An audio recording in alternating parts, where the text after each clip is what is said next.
limousine riding, jet flying, son of a gun, and I'm having a hard time holding these alligators. You're talking to the Rolex wearing, diamond ring wearing, kiss stealing, willing dealing, limo jet flying. We Ric Flairin' on us, flaring on us.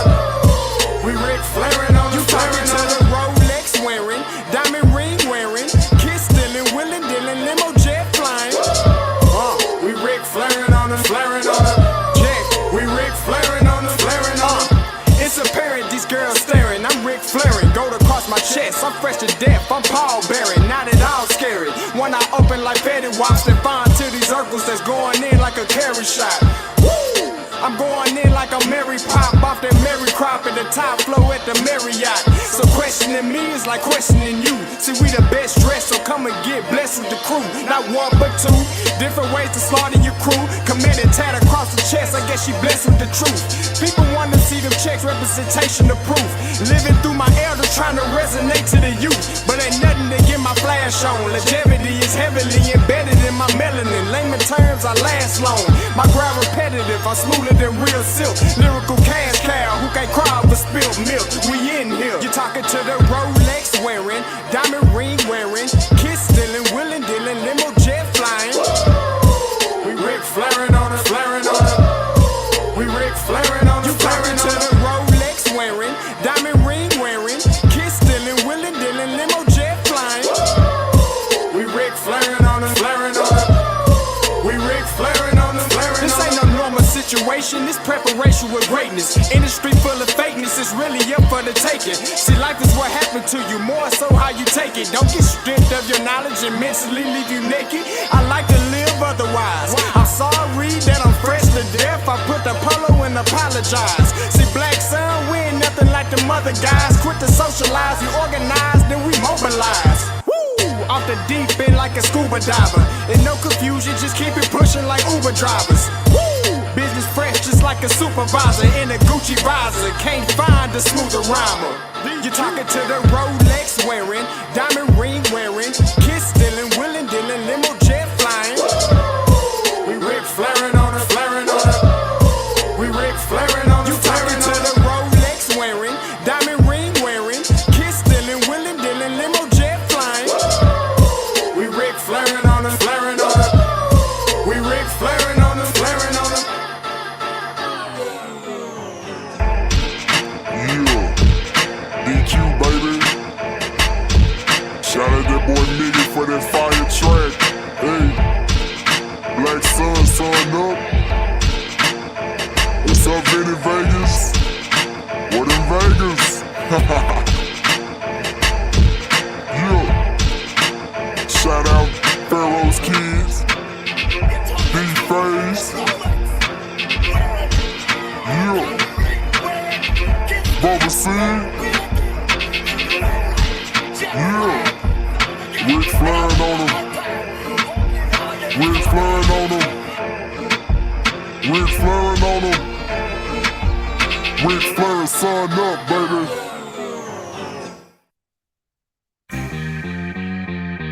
Hey, Roundtable Season 2. Scotty and Blue.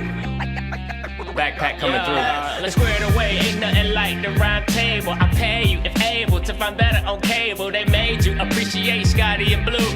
Football media, walking encyclopedia. Scott understand the Blue got the stats handy. Football, the topic around it, they ain't dancing. Stat sheet longer than Clifford Harris's rap sheet. He run a phone, please. See why you're playing them that deep. Awkward silence, no need to be quiet. You know you saw the game, we might as well talk about it. Somebody caught a body in front of everybody. Pick six, cornerback out here committing robberies. How much you wanna bet we could cover the spread? 50 yards in the game, 100 after the catch. Throw it up if you want, I'ma grab it and flex. Season 2, Captain Pettier, still with the mess. You can move how you want, but we gon' move too. Round table with your boys, yeah, Scotty and Blue. Backpack. Poet. What is going on, everybody? Happy Tuesday. Yeah, happy Tuesday. I was about to say Thursday because I'm so used to doing this on Thursday. Happy Tuesday, everybody. You already know what it is. Your boy Scotty, the Roundtable with my boy Blue. What's good? What's good, man? I know people were pissed last week because I went by my laptop to cancel the stream. We both forgot. People were probably sitting there for like 2 hours, like, what is going on? Like they thought we died or something. It was bad. Yeah, and somebody texted me, was like, Scotty, like y'all ain't doing a round table. I was like, oh shoot, I forgot to delete it. Hey man, that is our apologies, bro. Listen, I listen. It was on me. I was tired of talking about Dion. Okay, I was tired of talking about Dion. I was like 3 days straight of some Dion mess. I wasn't gonna do it, but we here talk about some football because that's what we do here on the round table. We give y'all the insight breakdown. You already know me doing what I do, and you already know the boy Wonder. That's what he does. All right. So first and foremost, let's not talk about Dion. Let's talk about the new hire of TC Taylor. Blue. All right. I know you had a breakdown on your show. You haven't done this part. Grade the hire for me. What grade would you give this hire for Ashley Robinson? Yeah. I graded it at the end of last show, and I was a bit, I would say kind of like middle of the road. So I would say B minus. Okay. And why I say B minus is that, yes, it's not a flashy hire. It's not one of those hires that's like, oh, of course it's going to work. No question. It's not a slam dunk hire. But I don't think it's the worst hire. I mean, listen, he's a first-time head coach. And if you go back through the history of all the first-time head coaches, really and truly, the success is in the staff that you hire around them. And I believe Ashley Robinson is going to give him the flexibility and the support to get a good staff around him because he understands how important that is for a new coach to have some support around him. And there's some guys who have not jumped to Colorado yet that I think are a good foundation to build a staff on. Weeks as a D-line coach and some other guys. And then on top of that, too, you get a Jackson guy who has been in the program, has seen it done under Prime, that can kind of keep some of the things that have been working going. And so B minus for now. If it could be a B plus if he hires an all-star staff and they go out and win the first year. But for right now, I think a conservative guess is B minus. It's not the worst hire they could have made. But I don't think it was the slam dunk hire that some people were expecting. Listen, man. I'm going to give it a D. Right? Ooh, No, I'm kidding. I was about to say that's brutal. I'm kidding. No, I'll give it a C plus. And the reason is because him as the head man, he really doesn't do anything but retain. You get what I'm saying? Like he really just he's retention. You know what I'm saying? It's like, all right, let's not lose what we have. But how does he push you forward is the ongoing question, right? So when you hire somebody like good example, Eddie Robb, right? When you put Eddie Robb, you're like, what buzz does he bring? He never coached. He does no buzz. He did. So you start nicking that off, right? So for me, he's been around the program. He knows these kids. He knows kids that you don't know how good they are, for what he wants to do. The kids on the totem pole that have probably griped and complained to him about, man, I'm not getting no opportunity. Man, Coach Prime don't see me. Like, those are the kids that you want that are going to want this TC Taylor hire because now they feel like, man, I got a shot. It ain't no favoritism. I'm not saying Dion was a favorite guy. I'm just saying, like, that's how players feel. So I think for that, he retains a lot of those players that are good and talented, but they were going to leave because they felt they didn't have a chance. Now, what I want to see going forward is how he puts the staff together and how he recruits. So how he goes can move that up to by the beginning of the season. It could be an A minus. You know what I'm saying? It could be a B plus. But as of right now, I'm gonna give it a C plus because it's just retention. That's what this hire was for me, was just retention. And I respect that. Keep the players you have on staff and going forward and things like that. Now, let me ask you this, Blue. What does he need for you to bump that grade up to a minus? You know what I'm saying? B plus. I think one is who he retains. We know he coached tight ends this year, but like he's been the wide receiving coach. He has relationships with what I think was probably one of the deeper positional groups on the team. And you can say everyone came for Prime or whatever, but at the end of the day, TC having a relationship with the wide receivers, he built relationships on the recruiting trail with these guys who transferred in. Absolutely. Regardless of if he was to if Prime was the final push, his relationship is going to be key, like you said, in retaining some of these players. For me, the biggest thing is the staff hire. I need to see an OC and a DC that are proven, especially a DC, because we know TC has experience, and if he hires an OC, he can be a little bit hands-on and help them out.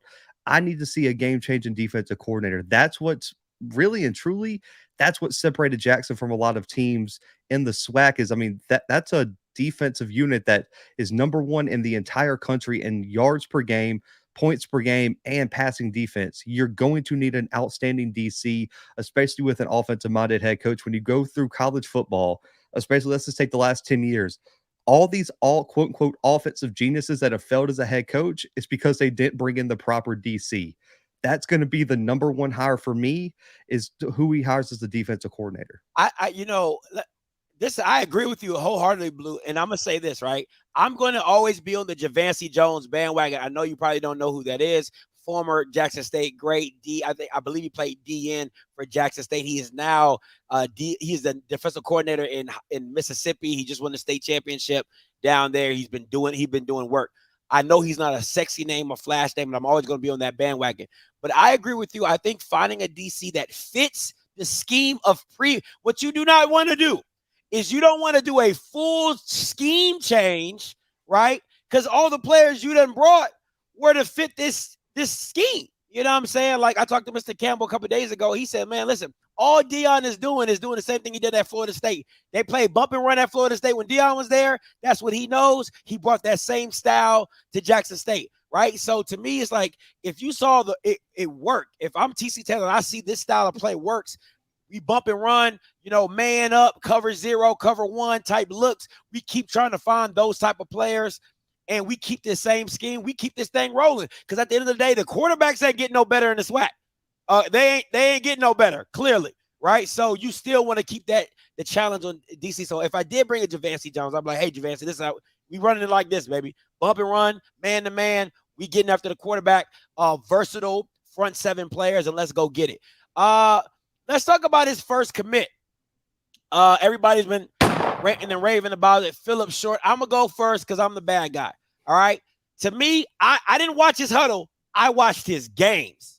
All right. Listen, sometimes huddles don't tell you the full story. I watched his game. Jackson State fans, you already hate me. You're going to hate me some more. This is Bashawn McCray 2.0 in my book. All right. I'm going to just tell you like it is. Go watch the film for yourself. In my personal opinion, this is Bashawn McCray 2.0. He has a funky release. If you go watch the games, it's a lot of times his balls die, right? With that funky release style that he has, his balls die. They skip the dirt. They do a lot of that. He has accuracy issues when I watch the film. So I'm not the biggest fan. I think he's great for TC Taylor's system, though. He's an RPO style guy. He can get it. He can move. He can run. But the way the SWAC is, the better accurate your guy is, the more likely because remember, and I said this about Demetrius, it's only so many times all that dancing, ducking, and diving. Listen, only so much that's going to help you. You got to be able to make throws. The guy does have a hand. He does have a cannon. He can throw that thing. Accuracy's not there. It's hit or miss, kind of a 1-read, 2-read guy. I'm not the biggest fan of this guy, but he could prove me wrong. But Blue, what you got? Okay, I'm gonna be honest. I don't like the McCray comparison. Now, I do agree. I said on my episode, my one concern for him is accuracy. There are times where it almost like it looks like he loses focus, especially in his intermediate to short game. His deep ball, he has some touch on it when he has a clean pocket. That's the one thing, is like if you can't keep him protected, that's a worry for me, because he is athletic, but man, if he's trying to throw off his back foot, it just isn't there. Now, I will say the reason I like him more than Bashawn is that I do think he's a more developed passer than Bashawn, even though they both have awkward releases. Because I looked at his huddle and I went and found some games, he does work through his progressions better than Bashawn did. Because Bashawn, to me, it was either 1-2 read or I'm out there scrambling. Like, I'm gone. for Phillip, there were a lot of plays where he did work through all his reads. Like, and even when he is scrambling, looking for the run, he still keeps his eyes downfield. And I think that's something that Bashan doesn't do very well, or at least didn't in his JUCO. I agree with that. I do agree with that. Bashan brings his eyes down very quickly. I agree with that. Yeah, and so I think that's where Phillip is a little bit better than him. So I do think he's a more developed passer. I do think he has a little bit of a stronger arm. And so I think he is going to be better than Bashan McCray. And when we'll see who the QB coach is with a little bit of development, because let's just be honest, man, when you get a JUCO guy, no one's perfect. Right. I still think he has the potential to be a lot better than Bashan McCray. And so it's going to be important for Jackson State to surround him with a good quarterback coach. And also, the number one thing you got to do, I give him credit for this. He always puts it in a position for his wide receivers to go make a play. If they can keep a Shane Hooks, a Malachi Wadman, some of those bigger body receivers, I think he's going to give them a lot of chances to make one-on-one plays in those one-on-one opportunities down the field. I think when I say Bashan McCray 2.0 is that he's very limited. That's let me be very. He's a limited guy. I don't think there's a very high ceiling. And listen, this is just my opinion. I'm not saying he's going to be. I'm not saying he's trash. Okay, let me be very clear because I don't want to. He's not bad. He's not a bad guy. I think for what TC Taylor is going to do, I think that the RPO system is going to fit him. I think they're going to limit his reads to a front side read. The one thing I didn't like about him, he's very flat footed in his delivery. Like he doesn't bounce. He's very like it feels like his feet are stuck in mud. So it's not like a light movement. If you watch Shador is very good at that. He's very light on his toes. He's always moving. His body's always moving. He's always gliding. If you watch Phillip, he's very like just flat, like he's stuck, and then he starts moving and stuff like that. So it's kind of hard to make transitions when you're really flat on your feet and you got your heels on the ground. So it's just a lot of things that I feel he needs development on. I'm not saying he's the second coming of anything. I think he's a project guy, and I think for to start it off, because that's the biggest thing for Jackson State is who's going to be the quarterback.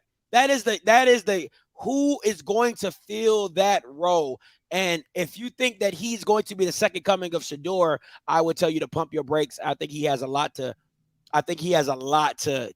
develop, but it's the accuracy for me, man. It's like if you can keep Malachi Wadman, if you can keep Trevante Rucker, then they're gonna make plays for you. You can just throw the ball up and they make plays for you. But where the SWAC is going and people getting better and the defenses are getting better, I'm a little shaky on him. So that's why I said Bashan McCray 2.0. I think it's gonna be a rough time for him his first year in the SWAC. But I think he's gonna run his ass off though. I think he's gonna run his ass. He can move when he gets out there. Oh, he's shifty now.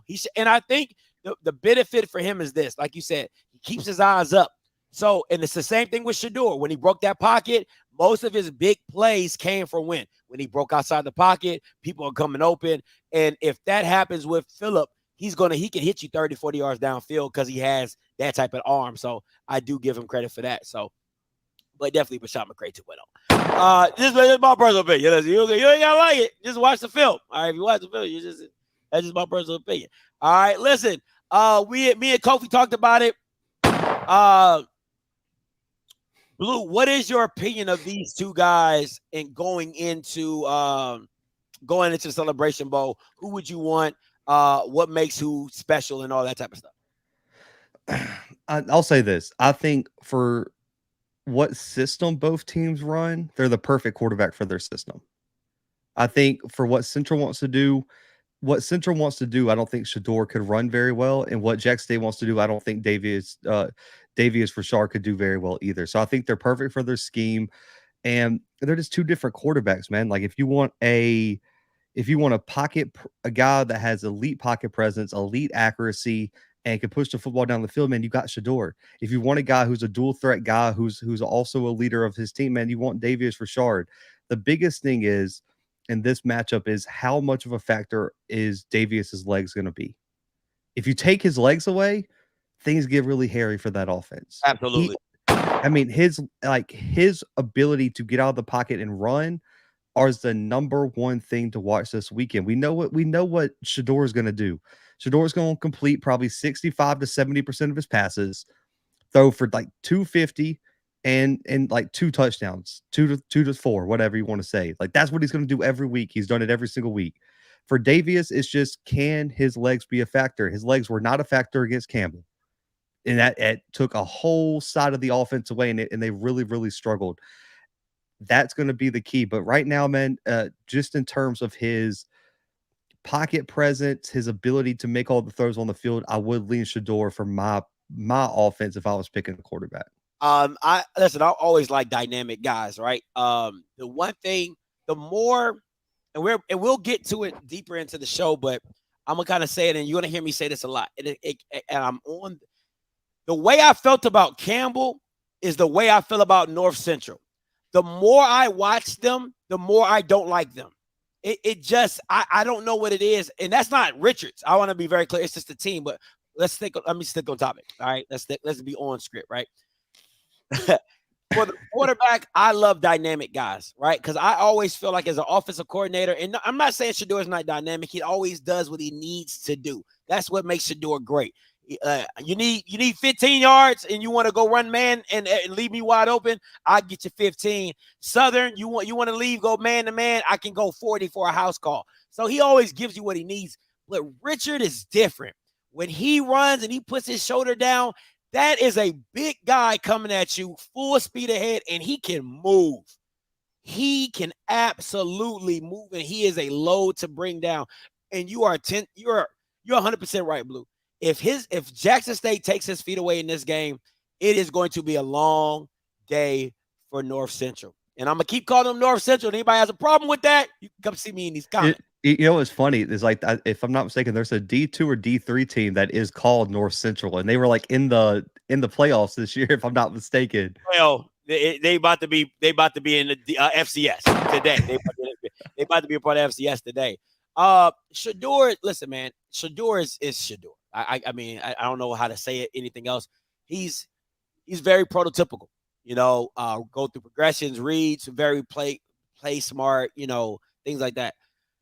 The one thing about it seems like the longer Shador has been playing, the worse his QB clock has been working, right? Because he holds the ball so long. You're like Shador, what are you doing? Like, why are you holding the ball? Like, he over here dancing and doing. I'm like, bro, just throw the ball away. You know what I'm saying? It seems as the more time he spent in the SWAC, he's got a more lackadaisical with his quarterback clock, because he just assumes he has all this time, and then you see him get caught up in those 2nd and 20 sacks and them 3rd and 15. I'm like, bro, just throw the freaking ball away. And you saw that against Alabama A&M. You saw that against Alcorn. He's always trying to make a play, and sometimes the best play is just to throw the ball away. So that's that's my one knock on Shador and the things that he does. But other than that, man, he's a tactician, man. He's a tactician. He's gonna pick you apart, however you sees it. And if we're gonna get more about the game, but that's just my 2 cents.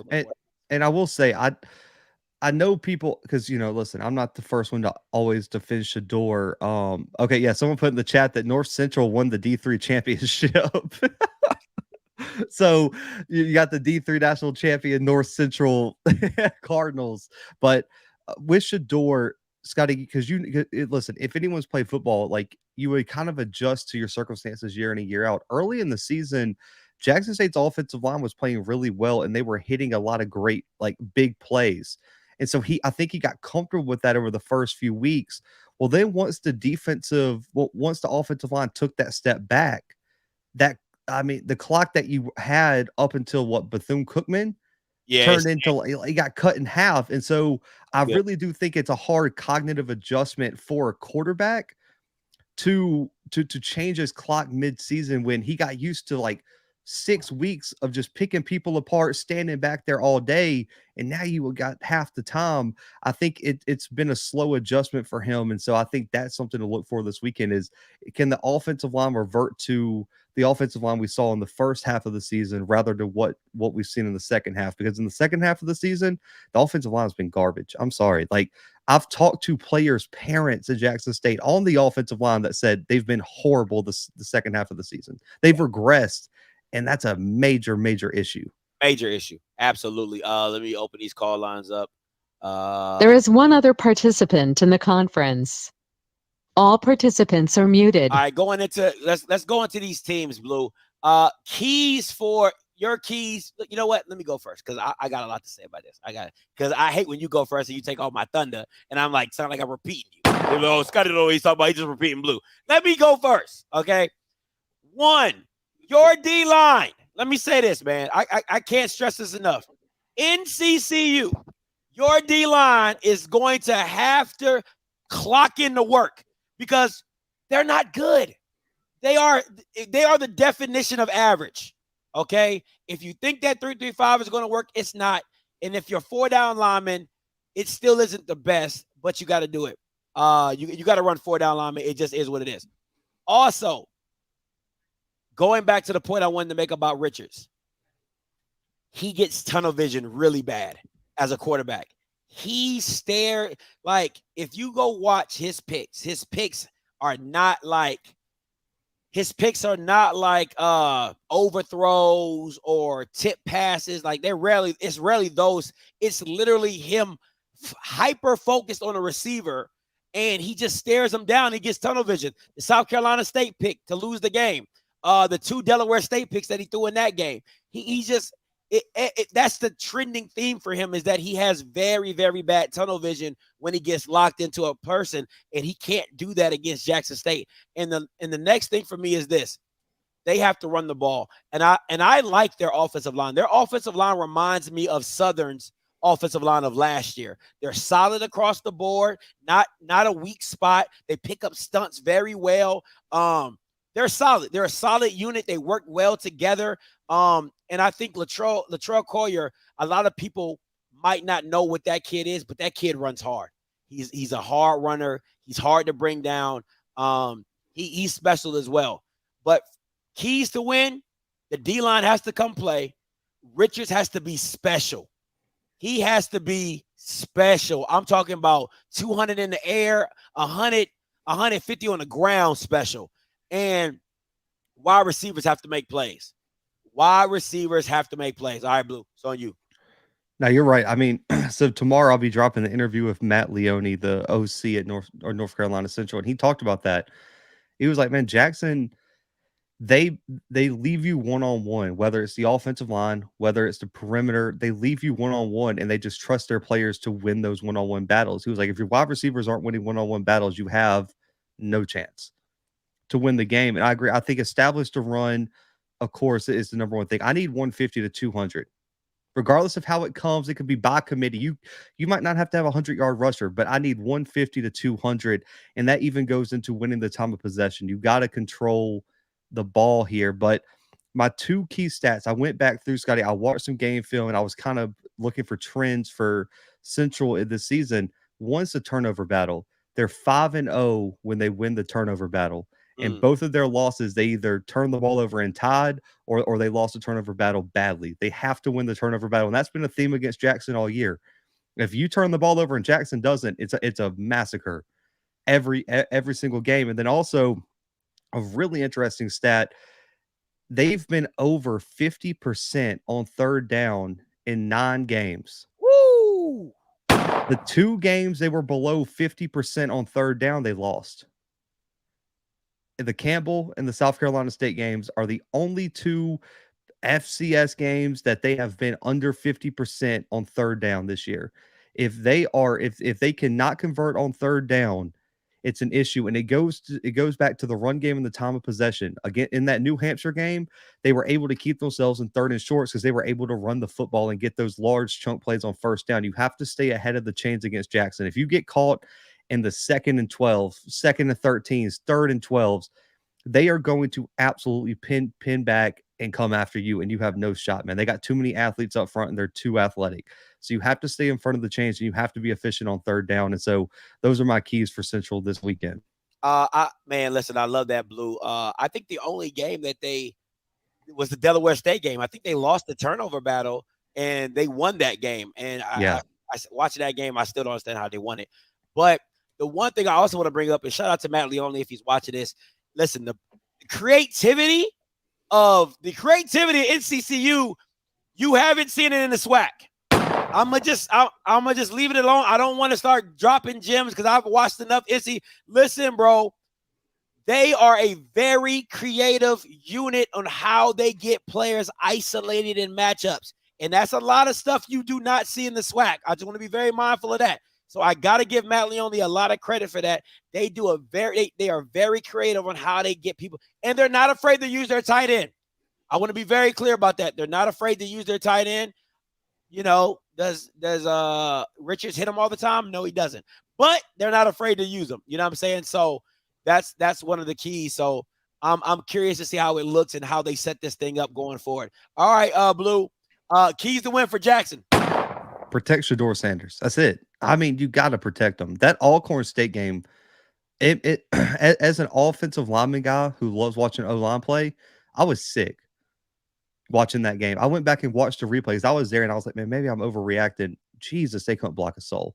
And that's an undersized Alcorn State. Everyone talks about how small Central's D-line is. Alcorn State doesn't have a lot of big. Malachi Bailey is like 270. Yeah. At most. They do not have big offensive linemen at Alcorn State, and they stuffed Jackson's run game and got pressure on Shador. If Central can replicate that, that's an issue. That's a major issue if you lose the line of scrimmage battle. So you got to protect Shador. They've allowed one or more sacks in the last 5 games of the season, Scotty, after having a streak of like 3 games earlier this year where they didn't allow a sack. So that's a major issue. Also, containing Davius Richard. That's a number one thing. We've talked about it. If he gets out of the pocket and beats you, and he runs for 100 yards himself, and he's out there running like who was it, Bubba last week? Man, Aubrey's got to play better in open field. Aubrey was getting worked in the open field by Bubba, and you said the defensive player of the year, not the DPOY. I'm not touching that one. I'm just saying. DPOY. Okay, go ahead. I'm just saying that the linebackers were getting worked in the SWAC championship. You cannot have that happen against Richard. And also, you got to take advantage of your mismatches because going back and looking at the film, as much as the 3-3-5 has been really talked up for Central, they do kind of run a multiple front where they can move into a 4-man front. When they're in a 3-man front, Savion Wilkerson should be getting the ball every single time. You should be running it straight down their throat if they're in a 3-man front. So take advantage of your mismatches if you're Jackson State, because at the end of the day, I love Central. Jackson State has the better athletes on paper. If you have a good mismatch, take advantage of it until they switch it, until they address it. Take advantage of your mismatches. So for me, those are my 3 keys for Jackson to win this weekend. Man, listen, it always starts with protecting Shador. If you can protect Shador, this game's going to be different. I mean, if you go back to the Celebration Bowl, you saw what a game where Jackson State does not protect Shador looks like. This is my thing when it comes to Jackson. You have to commit to running the ball. NCCU is probably one of the worst run defenses I've ever seen. I mean, anybody go look at what they suck, okay? I mean, well, Blue would tell you they're good because they're decent because they held New Hampshire to one of their lowest totals. Morgan State, if I'm not mistaken, they held them to this lowest. A&T too, who had one of the best running backs in the country. They didn't know who they were at that time. They really didn't know who they were. Let's be real. A&T didn't really know what they were at that time. They were trying to figure out if we're going to be a quarterback. And I went back and looked at those games. Like, there wasn't any like significant injuries that I spotted, like any significant like scheme changes. It was just like when they wanted to stop the run, they did. And then it's like you go into the Campbell game, and I really do think the size of Campbell gave them some issues offensively. But Delaware State doesn't have a huge offensive line. So it's just kind of like I can't put my finger on why they're good sometimes against the run, and then other times they're getting gashed left and right. It's a mystery. And so that could be a key, is which Central defense shows up, because I've seen 2 versions all season long. So, you have that aspect of it. And for me, for Jackson State, it's setting the tone early, right? Because the one thing you don't want to do with a team like NCCU is let them stay. If you let them linger in a game, that's not what you want, okay? That is not what you want. You do not want these boys to feel like they got a chance in the 3rd and 4th quarter. They start lingering. They're like, oh, okay, cool. We in this game. We just need to make a play here, play there, down by a touchdown, down by 3 points. That's not what you want with these boys. So you definitely want to put them away as quickly as possible, and you want them to feel like they shouldn't be on the field with you guys.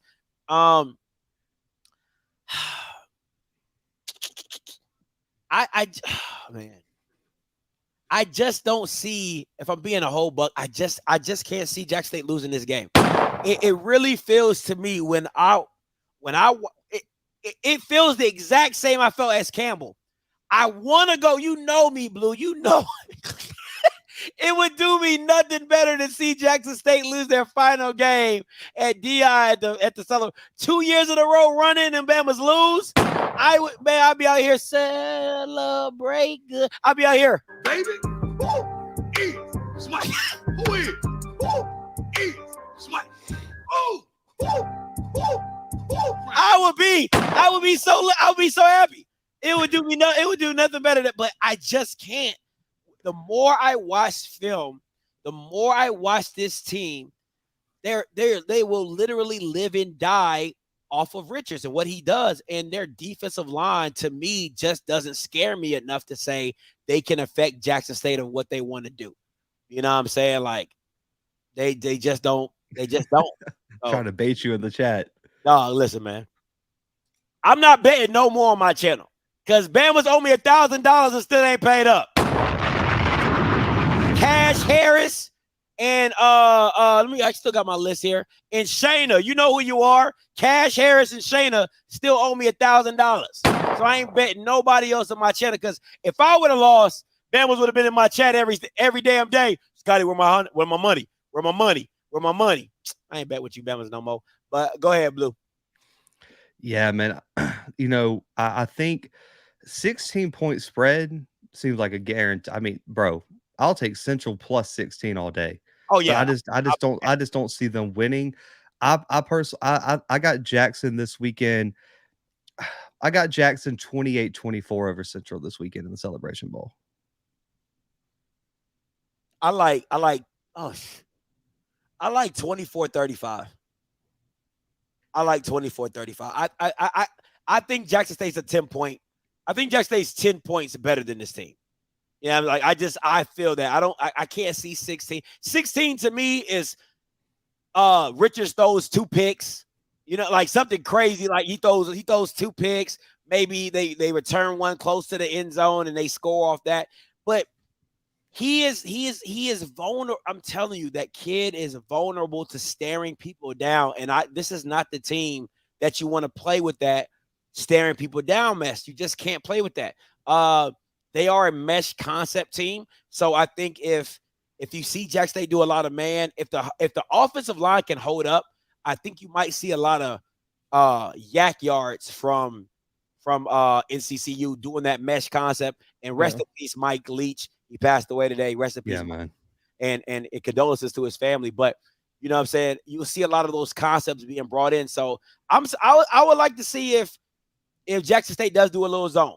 I'll be curious to see if Jackson State does a little zone, maybe in the box, just like the linebackers zone it up, because they do a lot of mesh concepts. But I'm excited to see this game, and I'm excited to see what it is. And to me, it comes down to the trenches. It really comes down to the trenches of what defensive line NCCU decide. If they got a guy who they about to bust out in the Celebration Bowl that ain't nobody seen, you better pull him out today. And I'll say this before we get to the call lines. Let me open these. They're already open. Call lines are open. 518-263-8124. 518-263-8124. If I was in CCU and I was the defensive coordinator, I'll be looking at the A&M game and I'll be looking at the all-court game. And look how A&M mixed up a lot of it. I mean, like, they were shifting, sliding, dropping. Like, they kept that old line of Jackson State on its toes. And I keep saying, if they would have had a quarterback, that would have been a different game. But that's neither here nor there. But you can't just sit there. Like, that's the one thing I've noticed about, you can't just, and I don't know, Blue, as an offensive lineman, how does that work when you see guys standing up and walking around and shifting and last minute shifts and all that? How does that affect you as an offensive lineman in your stance? If you can't communicate and you don't know what the guy next to you is going to do, it's going to be a long day. Because even if you know what you're doing and know who you're going to block, if that guard, let's just say you're playing tackle, if that guard goes the wrong way, if you're expecting help on a double team and it's not there, you're going to get killed. It's just, if if you're seeing a chaotic front, or a lot of guys walking down, standing up, moving around, you just have to be real disciplined. And I think that won't cause Central a lot of problems. I'm going to be honest. So Central's offensive line is pretty damn good. They had the MEAC offensive lineman of the year. Corey Bullock, I think, is an NFL draft pick. On our all MEAC team, they had 4 all conference selections of the 5 offensive linemen. They got a legit O-line. They're experienced. They have a lot of games together. So I think they're going to communicate just fine. And that's the number one thing. If you don't communicate and you get one of those chaos fronts, you're going to get absolutely murdered. Yeah, and I think what you're going to see a lot from NCCU probably early and often is run blitzing. They're going to run blitz. And what Jack, I'm telling you, I've seen it enough times. What you're going to see happen is Shador's going to hit that running back in the flare. As soon as you bring them linebackers down, he's going to turn. He's going to throw it to Wilkerson. The receivers are going to automatically go block. It is one-on-one with your safety in the alley with Wilkerson. And he better know how to make tackles, because if not, he's going for 20, 30, 40 yards. You're going to see it a lot of just Shador just whoop, whoop, just a lot of that. So before I take these callers, Mr. Campbell has an announcement. Mr. Campbell, you already know the Bishop is looking for 2 Celebration Bowl tickets. All right. So if you are not going to the game and you are trying to sell your Celebration Bowl tickets, please put in the comment chat, drop your email so Mr. Campbell can reach out to you and buy those off of you. All right. Mr. Campbell is looking for 2 Celebration Bowl tickets. So if you have them, you know what I'm saying, you ain't going, you want to make your money back, or whatever, set that up. So all right, put that in the chat if you have some tickets that you want to sell. 4016 coming to you. Yo, what's up? What's up, man?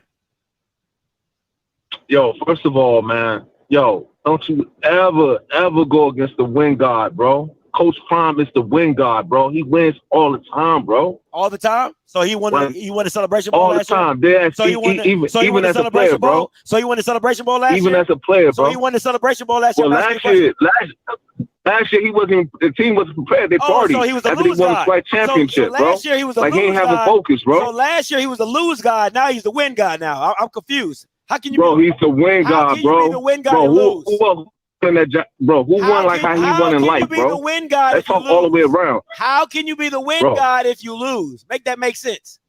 Bro, he won all through his life as a player, bro. Are you not understanding that, bro?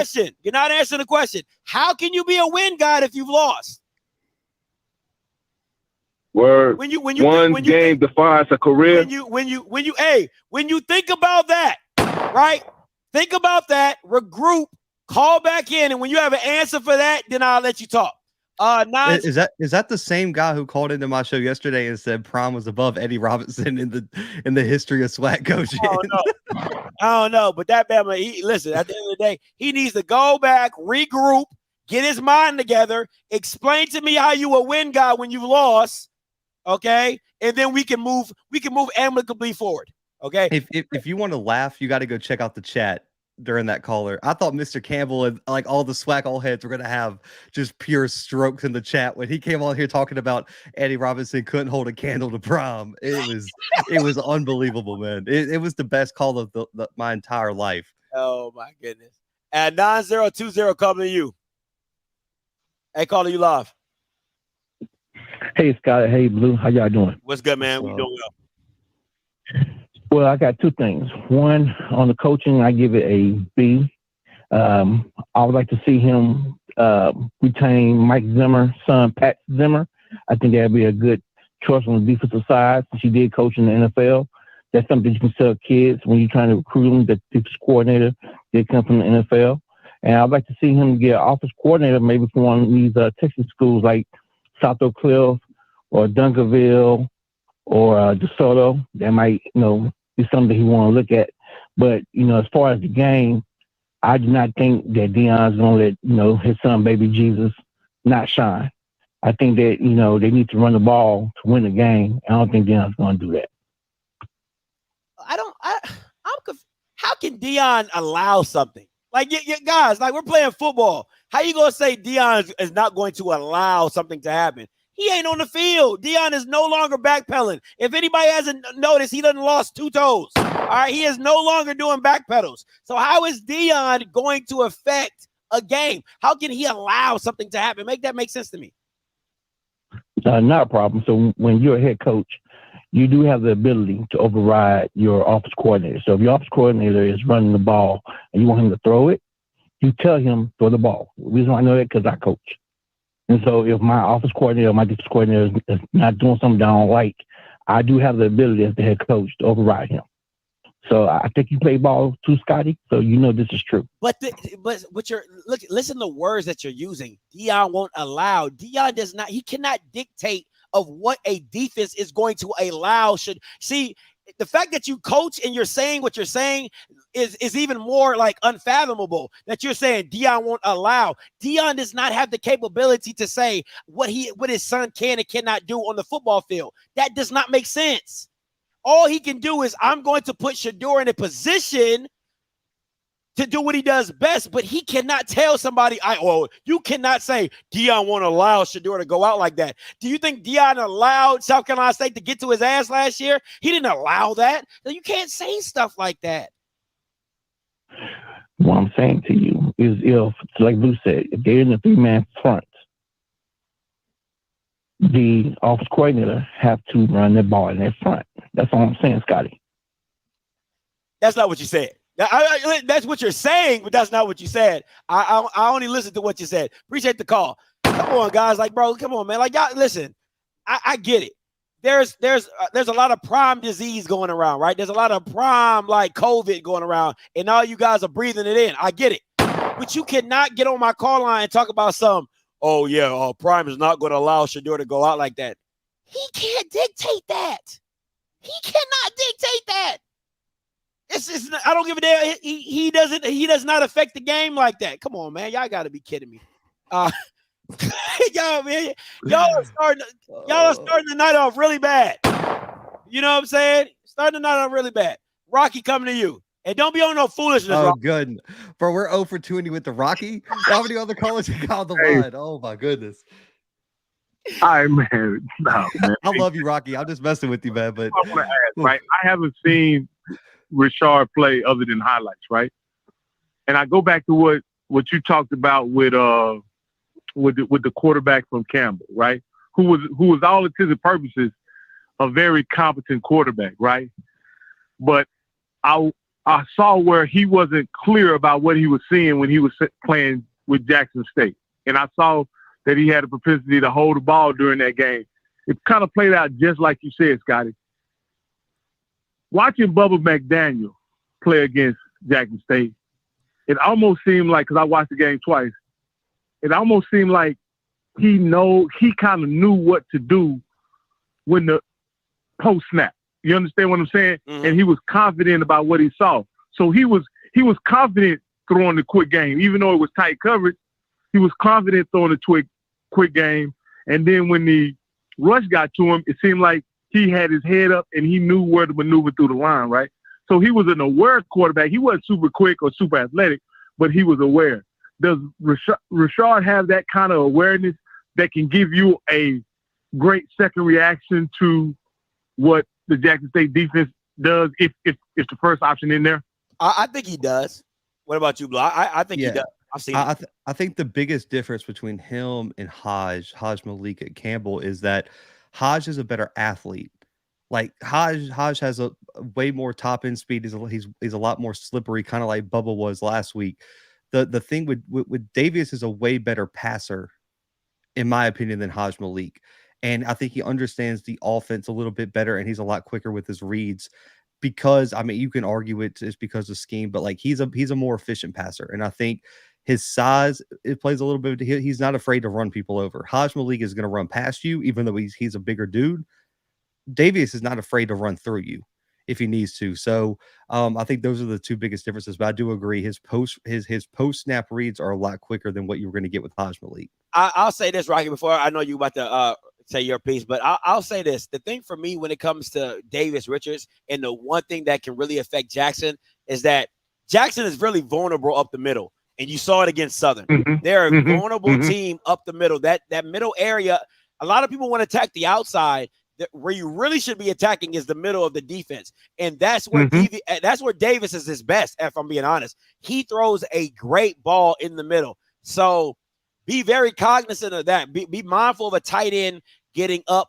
Be mindful of a Texas route from the running back. You know what I'm saying, coming out, going up the seam as well. They'll do stuff like that, and that's where Richards finds himself at his best, is hitting stuff. And you saw it with Bubba McDaniels as well, his touchdown pass over the middle in the seam. So you'll see a lot of that as well.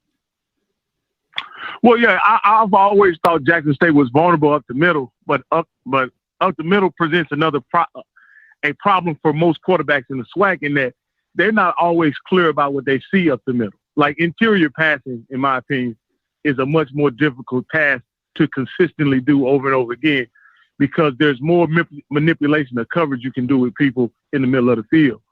Outside, the reads are kind of, they appear clear in most cases. You know what I mean? You get some semblance of one-on-one. The guys that can help, you usually know what direction they're going to be coming from if they're going to be helping the outside route. Whereas inside, you have to be a seasoned passer in order to execute a passing game that features interior passing.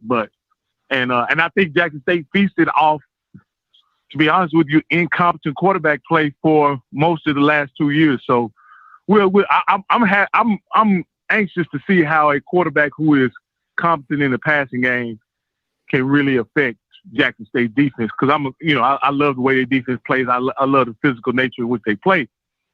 But if you can execute the passing game in an efficient manner, you can neutralize the aggressiveness of a Jackson State type defense. So I'm looking forward to seeing the matchup. I don't have any predictions one way or the other, because I haven't really seen enough of NCCU to make any predictions. But I'm just really interested to see if that quarterback can really challenge Jackson State's defense. Hey, I appreciate it, Rocky. I'll say this, right? If you haven't watched Richards play, you don't understand how much of a tactician he is in the middle of the field.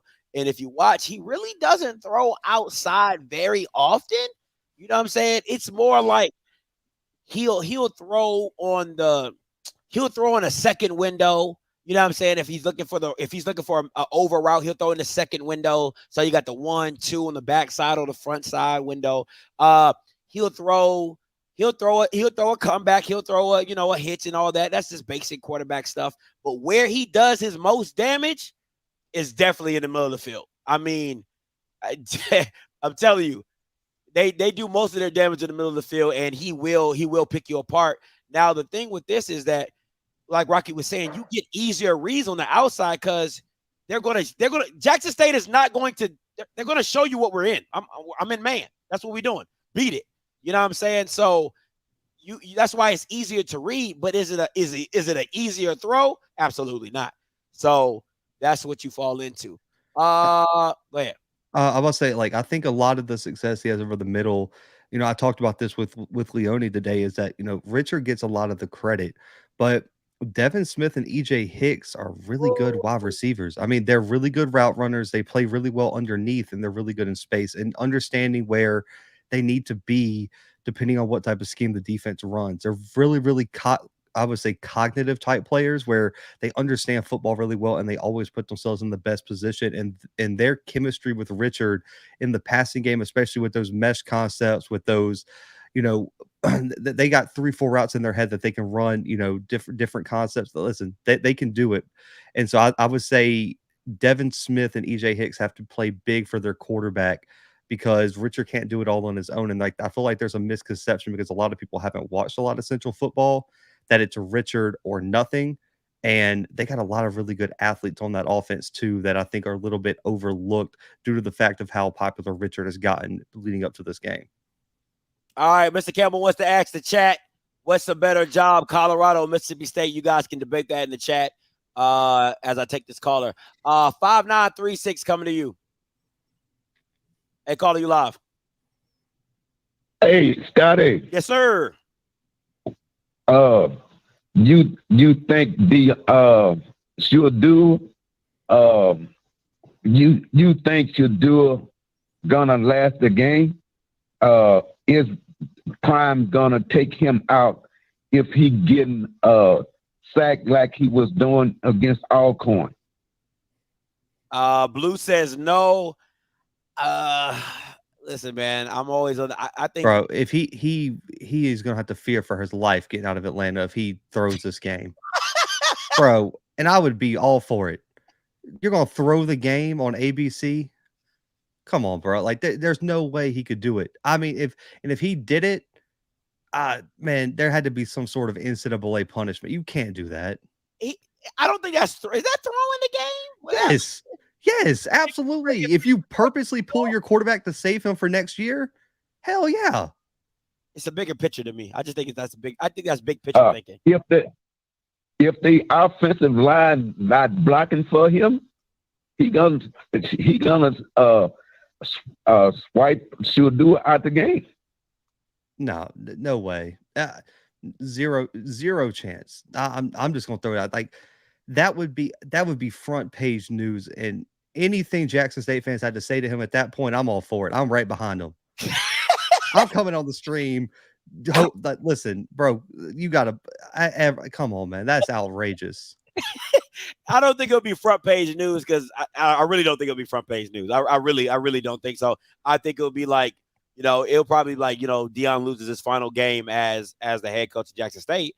If he pulls Shador while he's healthy, you don't think that would ever come up? If I'm being honest, I really don't. I don't think it's gonna be front page news. I don't think it's gonna be as big as you think it is, Blue. I will make it that big. I will tweet every day until ESPN picks up that story.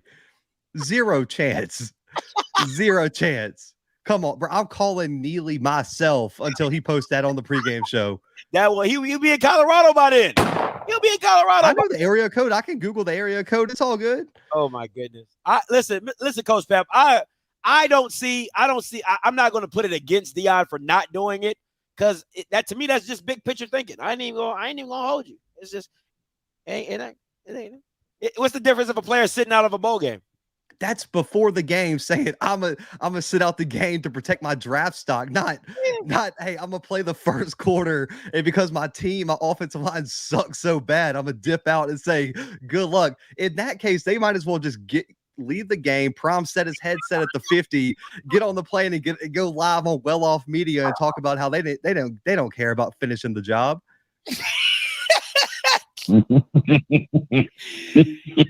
Oh man. What's up, Coach B? Anything else, Coach Pep? No. All right. Y'all have a good night. Hey, you sound real good, Coach Pep. You sounding real good. All right. If anybody was asking, that's Coach Pep. He had a stroke earlier earlier last year, but he sounds really good now. He said, "Shout out to you, Coach Pep. Thanks for the call, man. You sound really, really good." Listen, man. Maybe it's the conspiracy theorist in me, but I just wouldn't see. Are they playing with the dome open or closed? Probably closed. Probably closed. Right. If that's the case, they might as well open it because Prom's going to land the plane at the 50 at halftime, pick him up right in the middle of the boom, everything. He's going to ruin the halftime show, everything. He's going to be the most hated man in Jackson. Scotty, you might be good in Jackson after this weekend if that ever happened. Oh, man. That would be funny. Boy, you stupid.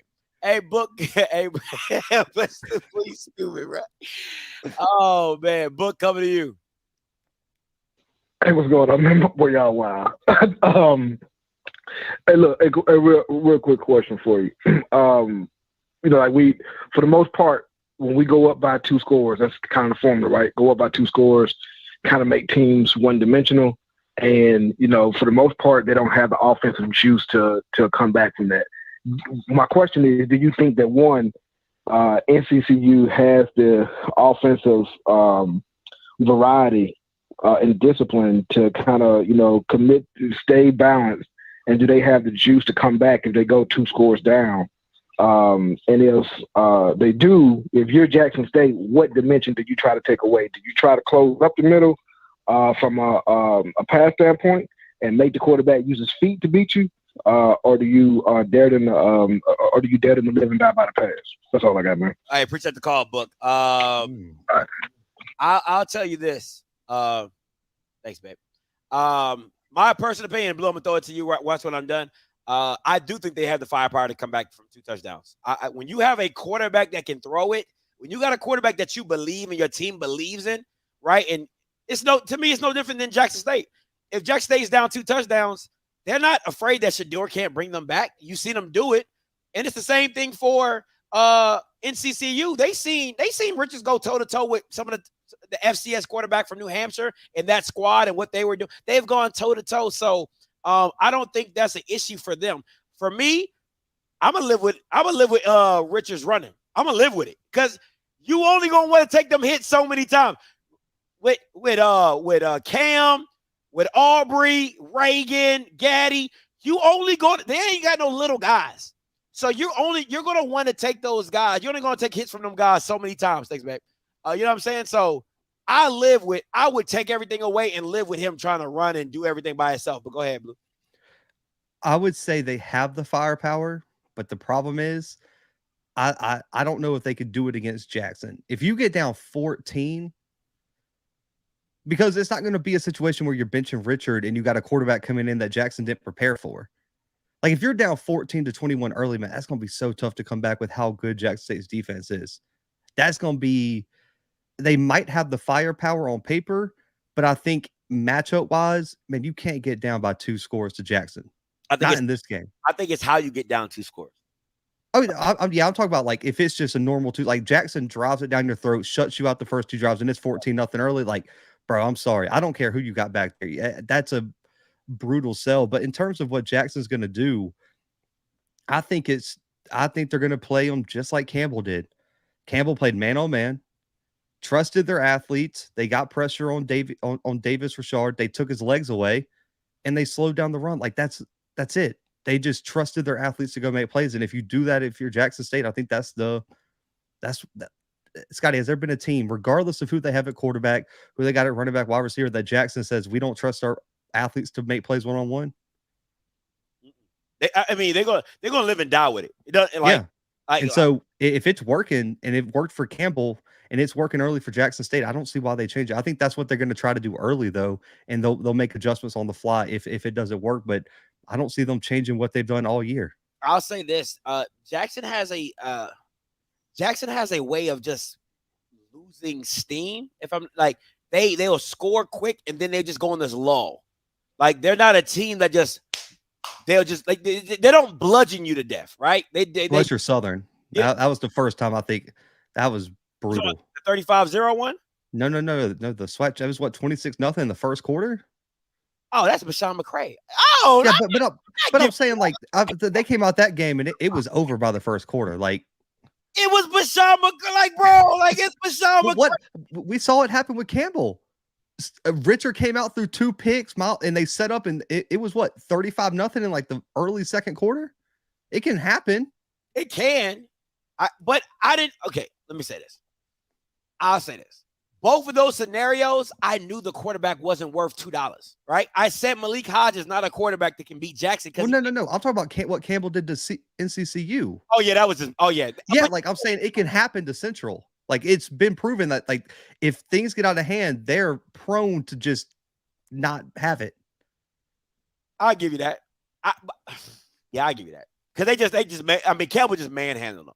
But yeah, because once Richard threw that early interception to Rouser, and it was 21-0. It was it was it. And like I think if that happens this weekend, like if he for Richard, you got to start off hot, because if you start off cold and throw an early interception, having some early bad drives, I think things could get out of hand. But my thing is this: I agree. My thing is Jackson State is not a bludgeoning offensive team. I'll give you that. You know what I'm saying? Like they don't just like boom, boom, boom. Like it's just like, man, because sometimes they go on a lot of games, they go on a lull. Like they'll just kind of like moonwalk through a game. They'll sleepwalk through a game. They'll go up 14 in the first quarter or 17, and then they won't score again until like the beginning of the fourth. You know what I'm saying? So they'll sleepwalk through games, and then you'll see Shador make the one drive that kind of breaks the game open, and it's like 10 points and you don't got enough time. So it's stuff like that. So I think if you can withstand the early part of Jackson, i.e. Alcorn, i.e. Alabama A&M, if you can withstand that first half onslaught when they come out with all that energy, you have a chance to win the game on the back half of it if you can withstand the onslaught in the beginning. The scary part for Jackson, for me, with the lull is you never know when it's coming, though, because we've seen it happen in the first quarter at Alabama A&M. We've seen it come in the second quarter multiple times. We've seen it come early in the third, even Bethune-Cookman. Like, we've seen it happen in so many different areas of the game that it's like, man, if you never know when it's coming, and it's like if that lull hits at the wrong time and the other team gets hot, things could get iffy. And then also, I see a lot of people talking about the break, the quote unquote break, but even Leone talked about it is, bro, the break's all good because you can add wrinkles and you get a chance to get healthy. But there's also a major issue of what if you just don't have the energy, and what if you don't have that rhythm established and you come out really flat because you haven't played in so long. And I think that's also kind of what you saw with South Carolina State early last year is early in the game, they looked rusty. And then it kind of all had to kind of catch back up. And then, of course, they had the turnovers and the momentum that really helped them kind of catch fire. But there's always a chance Central, even with the long break, comes out and they're extremely rusty due to that break. And so that's also a concern. So I think a lot of people are playing into the whole, oh, well, if they win, it's because of the break. It's like, man, they also could come out and look like absolute crap because of that long break. Hey, Rust is not a game. Rust is definitely not a game. 8271 coming to you. Hey, caller, you live. Hey, Scotty, what's going on? What's goody? What's your name? Where you calling from?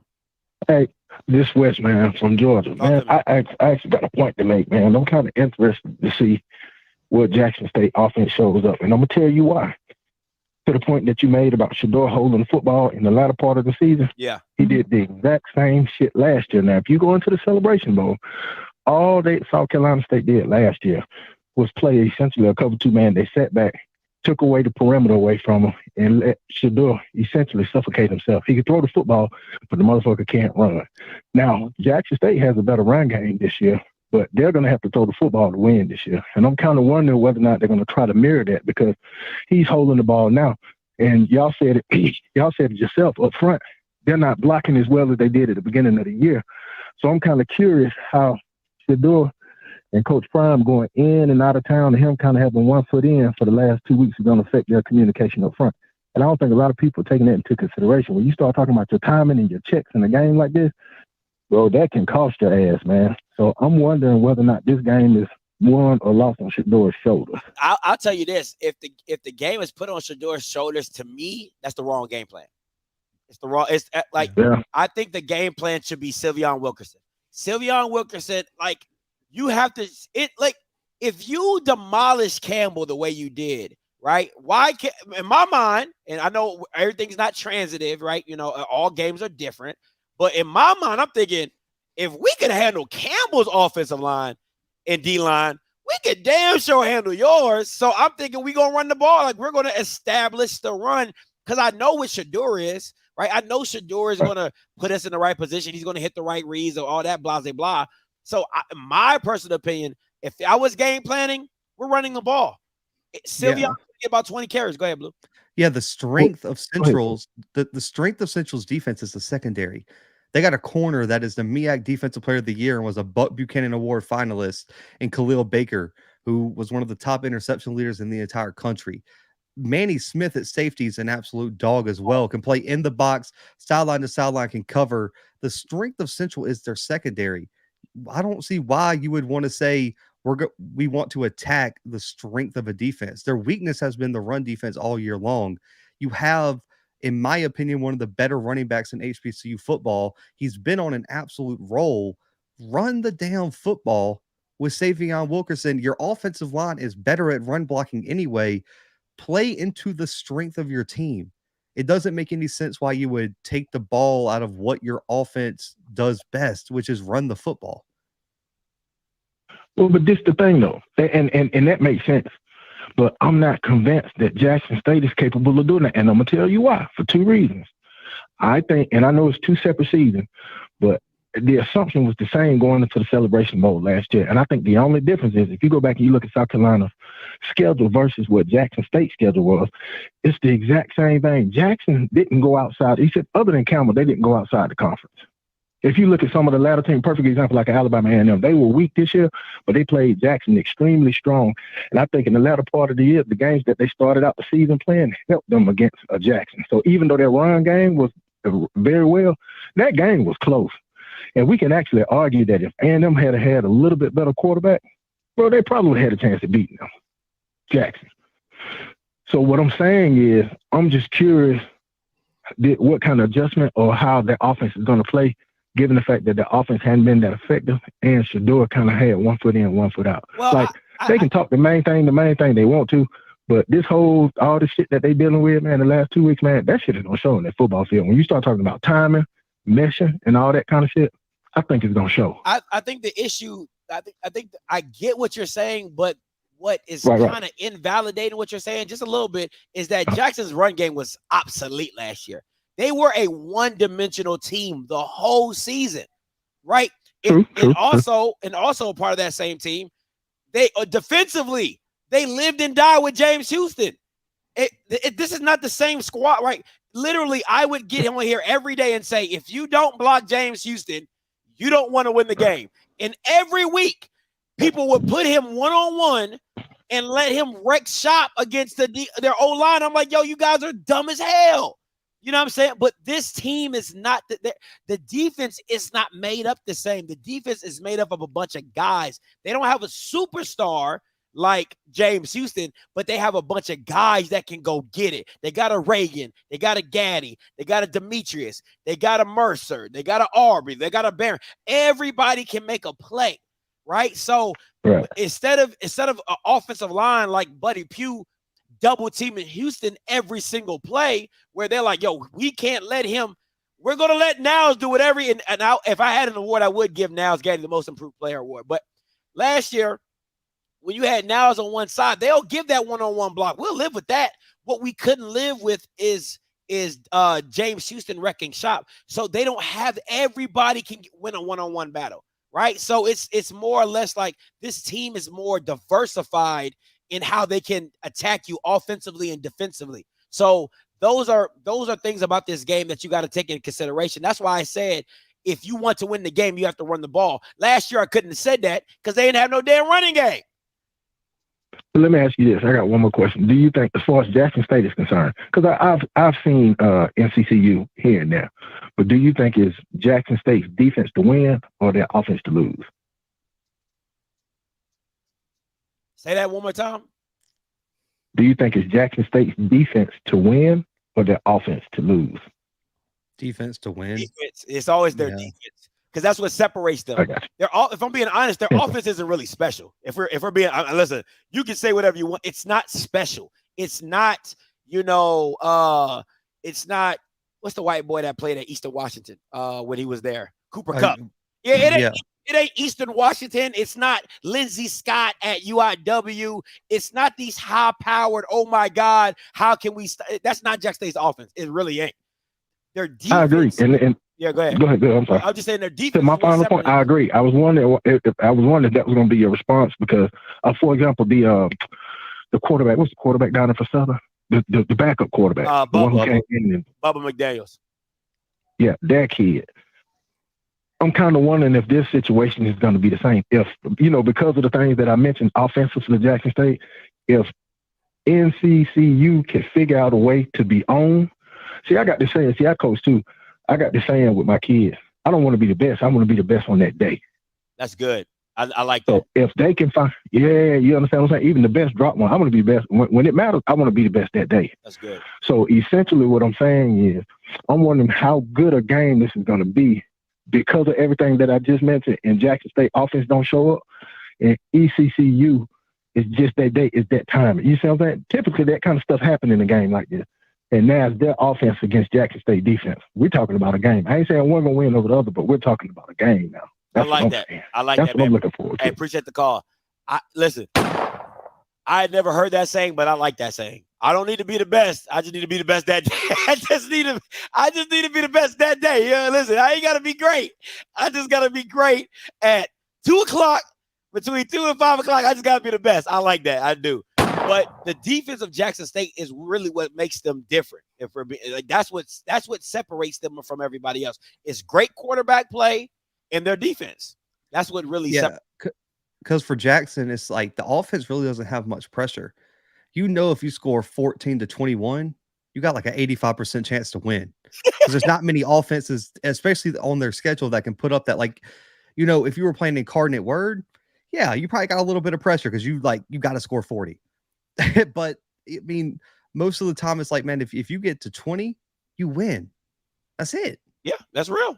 That's real. Bubba was the only the Bubba-led Southern offense was the only offense that scored 3 touchdowns against Jackson State offensively. That's and the crazy part is they had no, like, bro, I promise they didn't even look at film.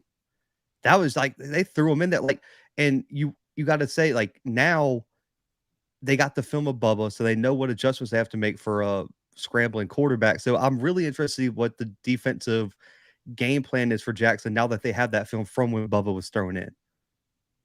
We'll see. We'll see. 77-77 coming to you. Hey, calling you live. What's going on, y'all? What's good? What's your name? Where you calling from? How y'all doing? All right, listen. Do you guys have or know of the players that are not going to play due to, like, the coaches change? Maybe they're like in the portal or something. From what I've heard, any player that's in the portal wasn't getting significant amount of playing time from Jackson State. That's what I heard. Like, I don't think they have any, like, starters in the portal. Nah. Oh, okay. I think it was Katron. I think it was what Katron, Michael Please, then there was who?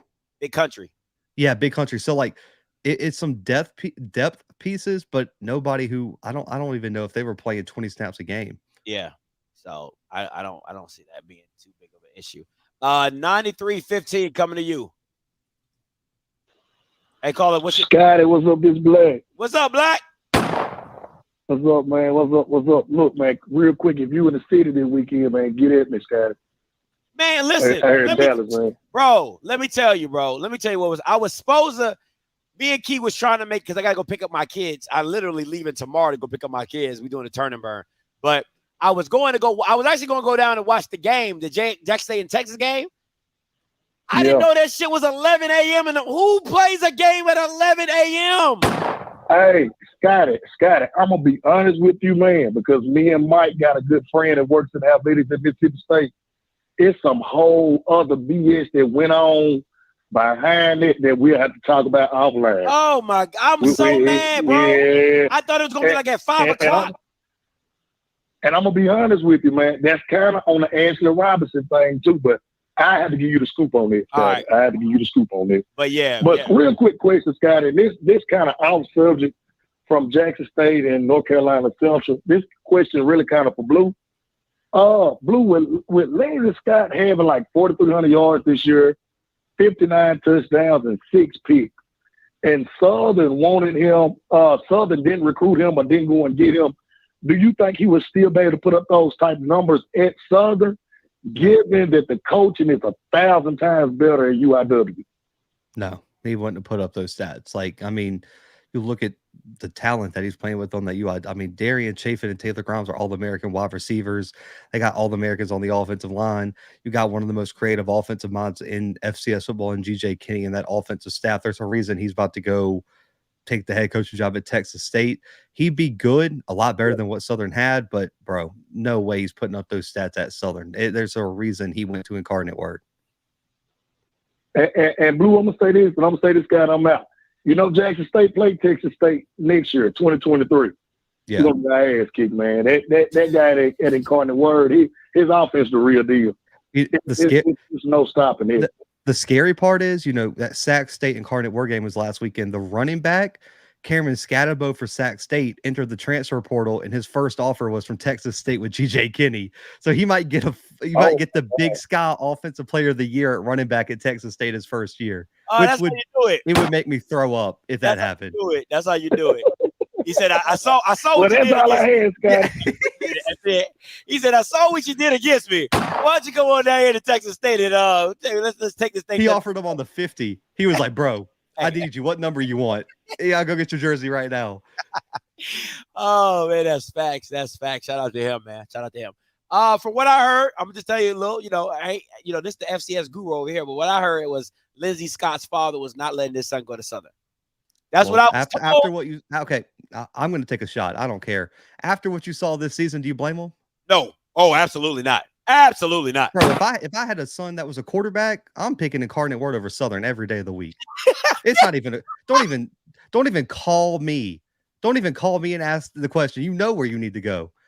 Bro, from Cameron Ward to Lindsey Scott to whoever they probably land next year. Come on, man. That is a no-brainer. Yeah, no, I agree. Yeah, I wouldn't put past them either. 4409 coming to you. Hey, calling you live. First time caller, TP 1014. Oh, what's up, man? Yeah, Scotty. Hey, Scotty and Blue. First time. 1014. Okay, First time caller. Hey, listen, real quick. All right. Don't listen to the TV. Turn the TV. Turn the TV off. Just listen to me on the phone. All right. Don't. I know it gets kind of difficult because you want to watch the TV and talk to me. That's not how it works. It's delayed. All right. So just focus on the phone for me. All right. Okay. All right. Got you. Go ahead. All right, Scotty. This is a question. This is what I'm traditional. I want to talk about traditional. When a coach takes another job and then they hire the new coach, does Dion take a step back from being up in the head coaching spot that Coach TC now is the coach? And what are your thoughts about the game coming up?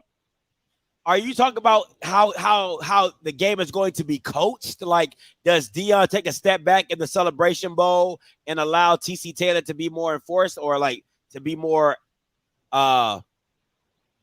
involved? Is that what you're saying? Yes, I am. Yeah, that's what I'm speaking about. I would tell you this: if I was TC Taylor, hell yeah, I want to be part of the game planning. I ain't even gonna hold you. Like, hell yeah, because this ain't just for you. This is for me too, because he wants to start his coaching career with the win at the Celebration Bowl to be a national champion, and Dion also wants to walk away for being a national champion. So hell yeah, I want to be a part of the game plan. You best believe being up front, and I agree with you with that because traditionally normally when guys take jobs, they don't coach in the next bowl, they don't coach in the next game. So I think that TC should be the front line as the head coach in the game and let him go on and call the plays. Let him be the head coach in the game. I agree. I'm not an HBCU grad, because I was a big time basketball player back in the day. So I wasn't recruited. I come out of Chicago. I wasn't recruited by HBCU, even though my father was an All-American HBCU back in the 50s at Lincoln University, Jeff City, Missouri. So I just think that traditionally, I think Coach TC should be the headliner as the head coach in the game. Me personally thinking. Okay, I'm gonna take the opposite stance of both of you guys. I do agree in normal bowl games, like when it's not a meaningful bowl game, like if your team is like Liberty with Hugh Freeze and they go to the Gasparilla Bowl, like bro, no one cares if you coach that. That doesn't matter if you win or lose.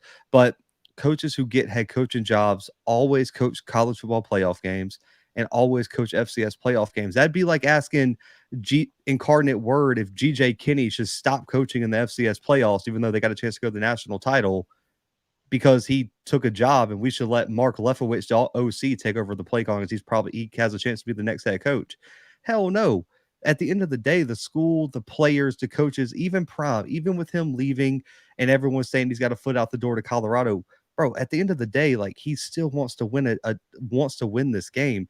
You can't change up just because you took a job. Like, that'd be like North Dakota State when Chris Kleiman took the K-State job. He took the K-State job before the FCS playoffs started, and he took them all the way to a national title. It would have been dumb for them to be like, hey, man, we need you out of here because we're offended you took this job, and we'd rather lose the national championship just to prove a point that you shouldn't have left us for a P5 job. Like that's being, I feel like that's kind of short-sighted. Like Prime should coach the game.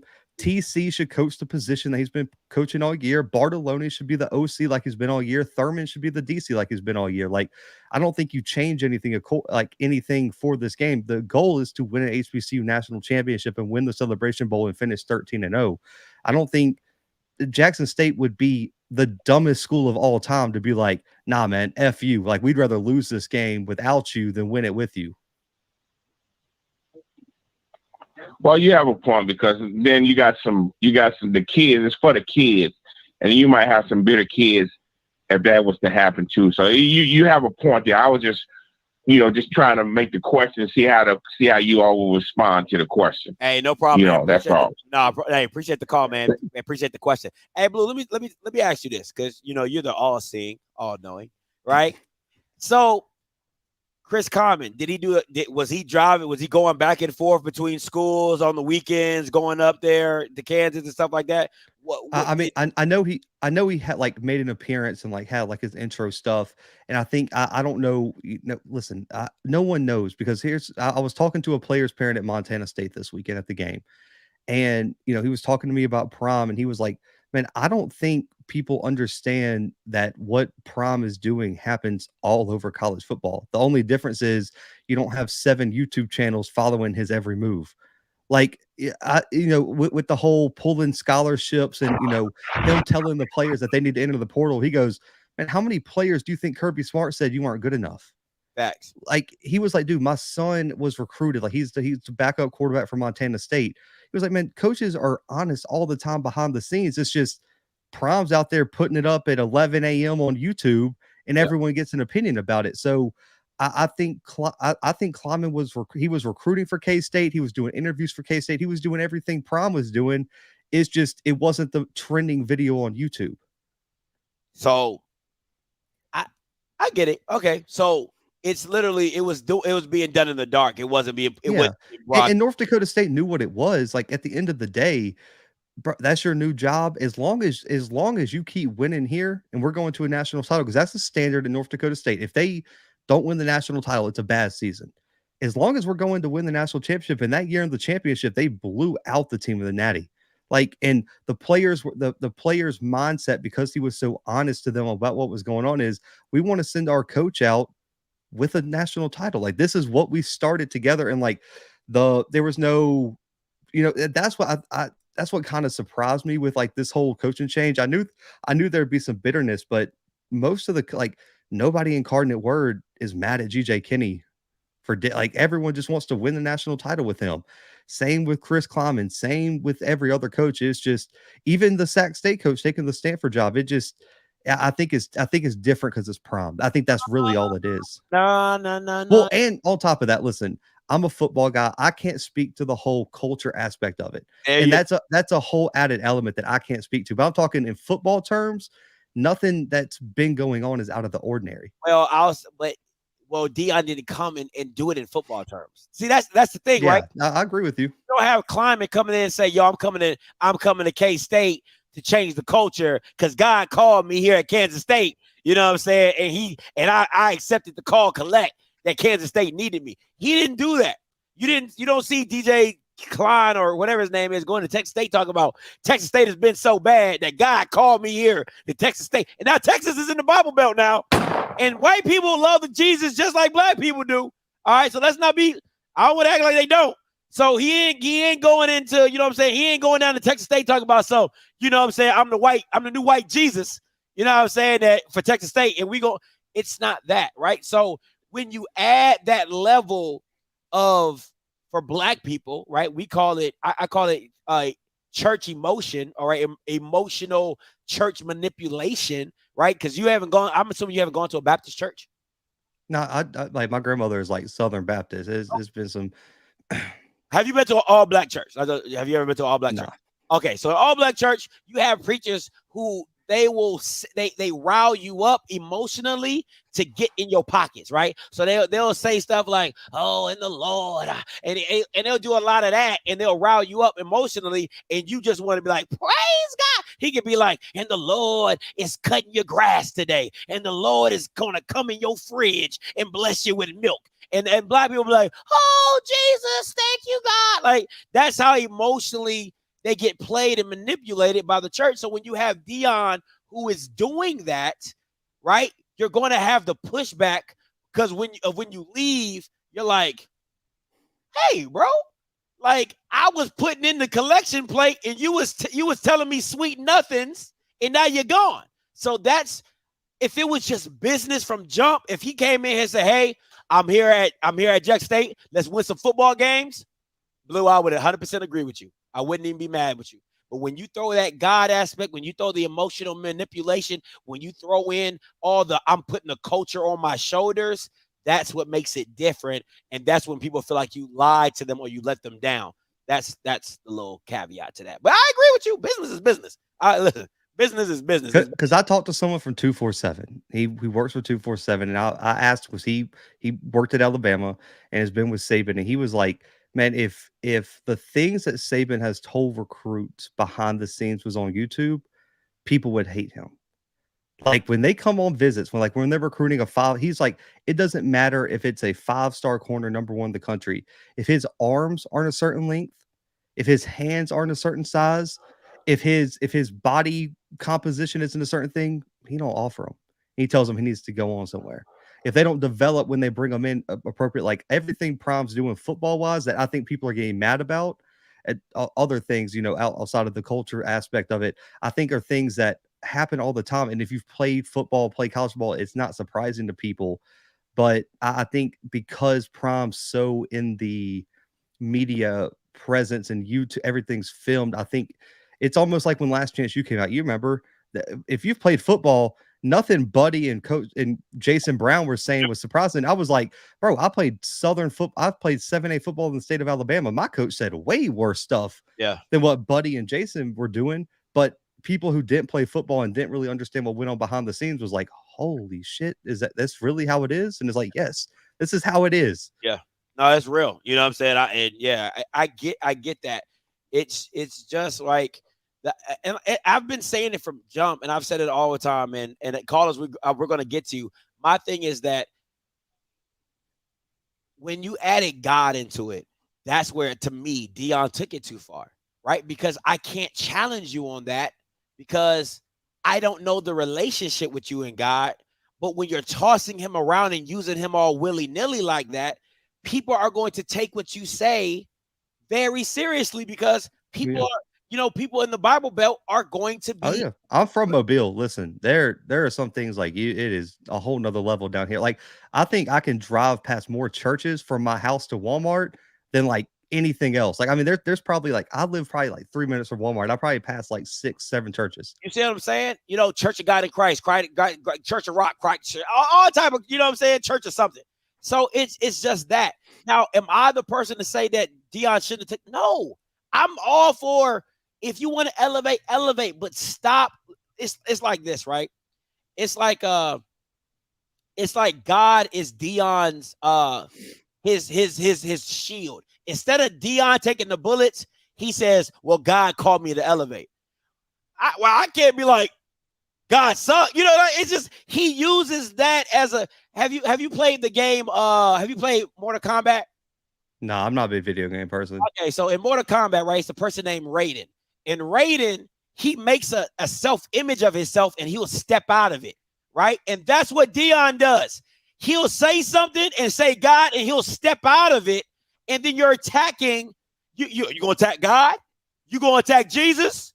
Because that's who told me. And nobody's going to do that. And that's why you don't get much of the pushback and blowback, because you keep saying, it's God who did this. It's God who did this. And God told me this. And God told me that. And God did. And God miss me with all that, man. So it's just little stuff like that. Like, at the end of the day, business is business. I ain't got no issue with it. But I understand how people can feel towards it when you talk about God and do all that other stuff. Let me see. 5580 coming to you. Hey, caller, you live. Can you hear me? Yeah. Yeah. Yeah, a couple of things I wanted to say here.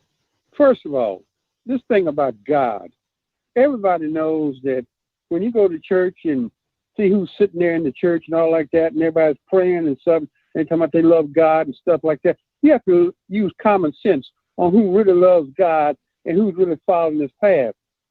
When a person says, God directed me to do something, or I'm following God's path, it doesn't necessarily mean that they're a religious person. It means that they may be trying to reach a level, a point where they're trying to do better. But the real reason I called, also, there's something going around the internet that I'm concerned about, and I hope you are too. There's different channels out there seem to be promoting unrest for this game, talking about Coach Sanders. And the question is, who should raise the trophy up? If they win, should it be TC? Deion. Or should it be Deion. Coach? Deion should raise the trophy up. He built the team. Deion he's the head coach. Like he coached the whole season. And there's other people saying that he shouldn't even be in the doggone locker room. So I'm just saying, I'm sure it's going to be extra security and some more stuff causing some bad things being said on the internet. That's all I got to say. Hey, appreciate the call. I will say, okay, we got to kind of bring it. I said this on one of my other shows, and it's a problem that I think everyone has, is that like a lot of people let like the lowest denominator of like fans for college football teams, certain like you can't let like the lowest demographic speak for like a whole group of people. Like it's all good. Like no one's going to go in. Like there might be one person acting crazy, but you can't just let internet talk in the lowest common denominator with 3 Twitter followers like speak for a whole demographic. I was going to throw that out there. No, I agree. I mean, to me, Deion built this team, man. Like, come on, man. Like I said, TC should be a part of the game plan. He's the new head coach. Make him a part of the game plan. Like, okay, cool, whatever. But we know who built this team. Deion built this team. All right, so let's not play this game. 1296 coming to you. Hey, what's going on? How you doing, Blue? How you doing, Scotty? How you doing? What's good, man? Hey, listen, I want to kind of talk about what the other caller said, maybe probably about 4 calls ago. It pertains to Deion with the Colorado thing. Let me ask you a question optimistically and just, don't try not to hang up. I want to know what you think and what you think too, Blue. Yeah, because I really want you to think about it, because here's the thing. Everybody's bashing Colorado or, the guys that are there, and I think they're not looking at the transition that, even like you always say, I got to see what it looks like first, right?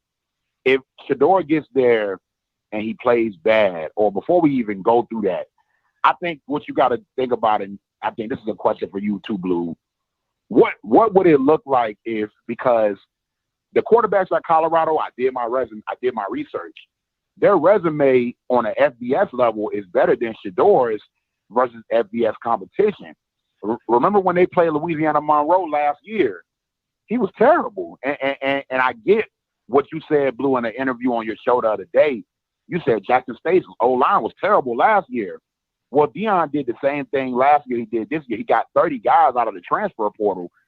They were all like third-string drop-downs from the SEC. They got Tony Gray from UCF. So I just want to know, should Coach Prime let those quarterbacks compete for the job? Because who's to say that Shedeur goes to Colorado and he's better than the quarterbacks that are there? I mean, I seen that Cal game. That quarterback made some incredible throws that I've never seen Shedeur make or throw. Because like you say, the competition is so bad in the SWAC and all these 247 sports, everybody that's talking about it, they're not even talking about that, Scotty. So obviously they don't watch it, so they don't know how bad it is. So I just think that's my question, and I want to know what you guys think about it. Should he make Shedeur compete against those quarterbacks that are there? Because maybe it was the coaching. I watched one game, the coach at Colorado against Cal, he ran the ball on 3rd and 18. So I mean, maybe it's not the players. Well, maybe I'll say this. coaching. I'll say this. The guy that you're talking about, Owen McCown, he already went into the transfer portal, so he's not going to compete. He's already in the transfer portal. So Yeah, he's gone. Yeah, he's gone. So there ain't no one there. It's gonna be Shador. He gonna compete with himself. It's gonna be like being an only child. He gonna have to play with himself in the quarterback room. It's just gonna be him. It's gonna be him and Jesus. That's it. So my thing is, if he's bad, do you pull him or do you keep him in? No, he walked into the casino, put all his chips on red, and he's gonna have to live with what happens with it. He's good. Listen, Fox Sports already said Shador's gonna win the Heisman next year. So listen, the expectations are high. Listen, he's bet on his son, and he's riding with Shador till the wheels fall off, man. It's not even a conversation. I got you, man. I appreciate it, man. Y'all take care, man. Hey, no problem, man. Appreciate the call. Listen, man. I'm gonna tell y'all right now. A lot of you guys in the SWAC media do not understand that outside of SWAC media, they ask real football questions, right? So when Deion Sanders gets up on that spring ball and they ask him why he hasn't recruited another 4-star quarterback, why hasn't he offered another 5-star or 4-star quarterback to compete with Shador? Those are questions that man has to answer, right? So in the SWAC media day, he would never have to hear a question like that because everybody's too scared to ruffle Deion's feathers to ask why he never recruited against his son, right? Because everybody else does it. Everybody else has another guy that's sitting in the wings just waiting to take your spot. So let's just sit back and listen. All you can do is sit back and wait. So all you can do is sit back and wait. So to be fair, they did land a quarterback commit today. I think he's a 3-star. I don't remember what recruiting service. I was a 3-star for whatever recruiting service I saw him on. I mean, he landed another quarterback, but listen, Shador's going to be the starter. Like, I don't know why. Like, this is a debate for people. I don't know why it's a question. Like, he went up in his press conference and said, "Here's the starting quarter." Like, I don't know how much clearer he could have made it. Like, I don't understand why people still got questions about it because he literally introduced him as the starting quarterback at the press conference and in the team meeting. Like, I don't know what else he has to say for people to understand that, like, bro, that's his son. He's committed to him. But the fact that he's a Heisman favorite over Caleb Williams is nauseating, but we'll move on. Yeah. 70, let me see, 98-68 coming to you. 98-68 coming to you. Hey, caller, you live. Yo, what up, fellas? What's up? It's Cal from Mississippi, Jackson, by the way. Thank you. I've been emotional lately, so I ain't been calling in. But I'm not a primate. I'm a old school. What do you think Deion's record's going to be at Colorado next year? Blue? And, hold on. Before you answer the question, I guess you got another one before that one. What do you think his recruiting class will look like? Because listen, I'm a Jacksonian. I want him to succeed, but what is his recruiting class going to be? And then that's the second question. There's so many moving parts. Like, bro, he ain't even really been like there full time. Like, I have no idea. Like, I'm assuming he's probably going to be top 20. I think that's a safe bet. I mean, he's already flipped a kid from Notre Dame. Like, I don't know. And I'm going to be honest. I hate to say this. Like, I really don't care. Like, to me, like, I don't care what Colorado is. Like, the game I'm most excited for is the North Dakota State game next year because I still think North Dakota State's going to beat them, and I can't wait for it. But at the end of the day, I think this year I don't think he gets over 7-5.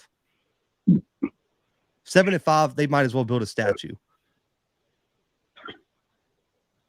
Yeah, Colorado's Mississippi Valley, the Pac-12, ain't it? It has been. Appreciate the call. Listen, man. Listen, if you see the schedule, that back half is brutal. It's brutal. You have to win the first 4 or 5 games, and taking out TCU because you're probably not gonna win that game. But you got to win. You got to beat Nebraska. You have to win the first 4 or 5 games to make it happen. Exactly, D. That's it. Other than that, I don't care what Colorado does. Oh man. So that back half of the schedule is brutal. And there ain't no D2 school. Ain't no D1 AA school that you can dunk and get a win in. Ain't none of that. It is a full FBS roster. All right. So yeah. Let's go. Reese, coming to you, Reese. What's up, Reese?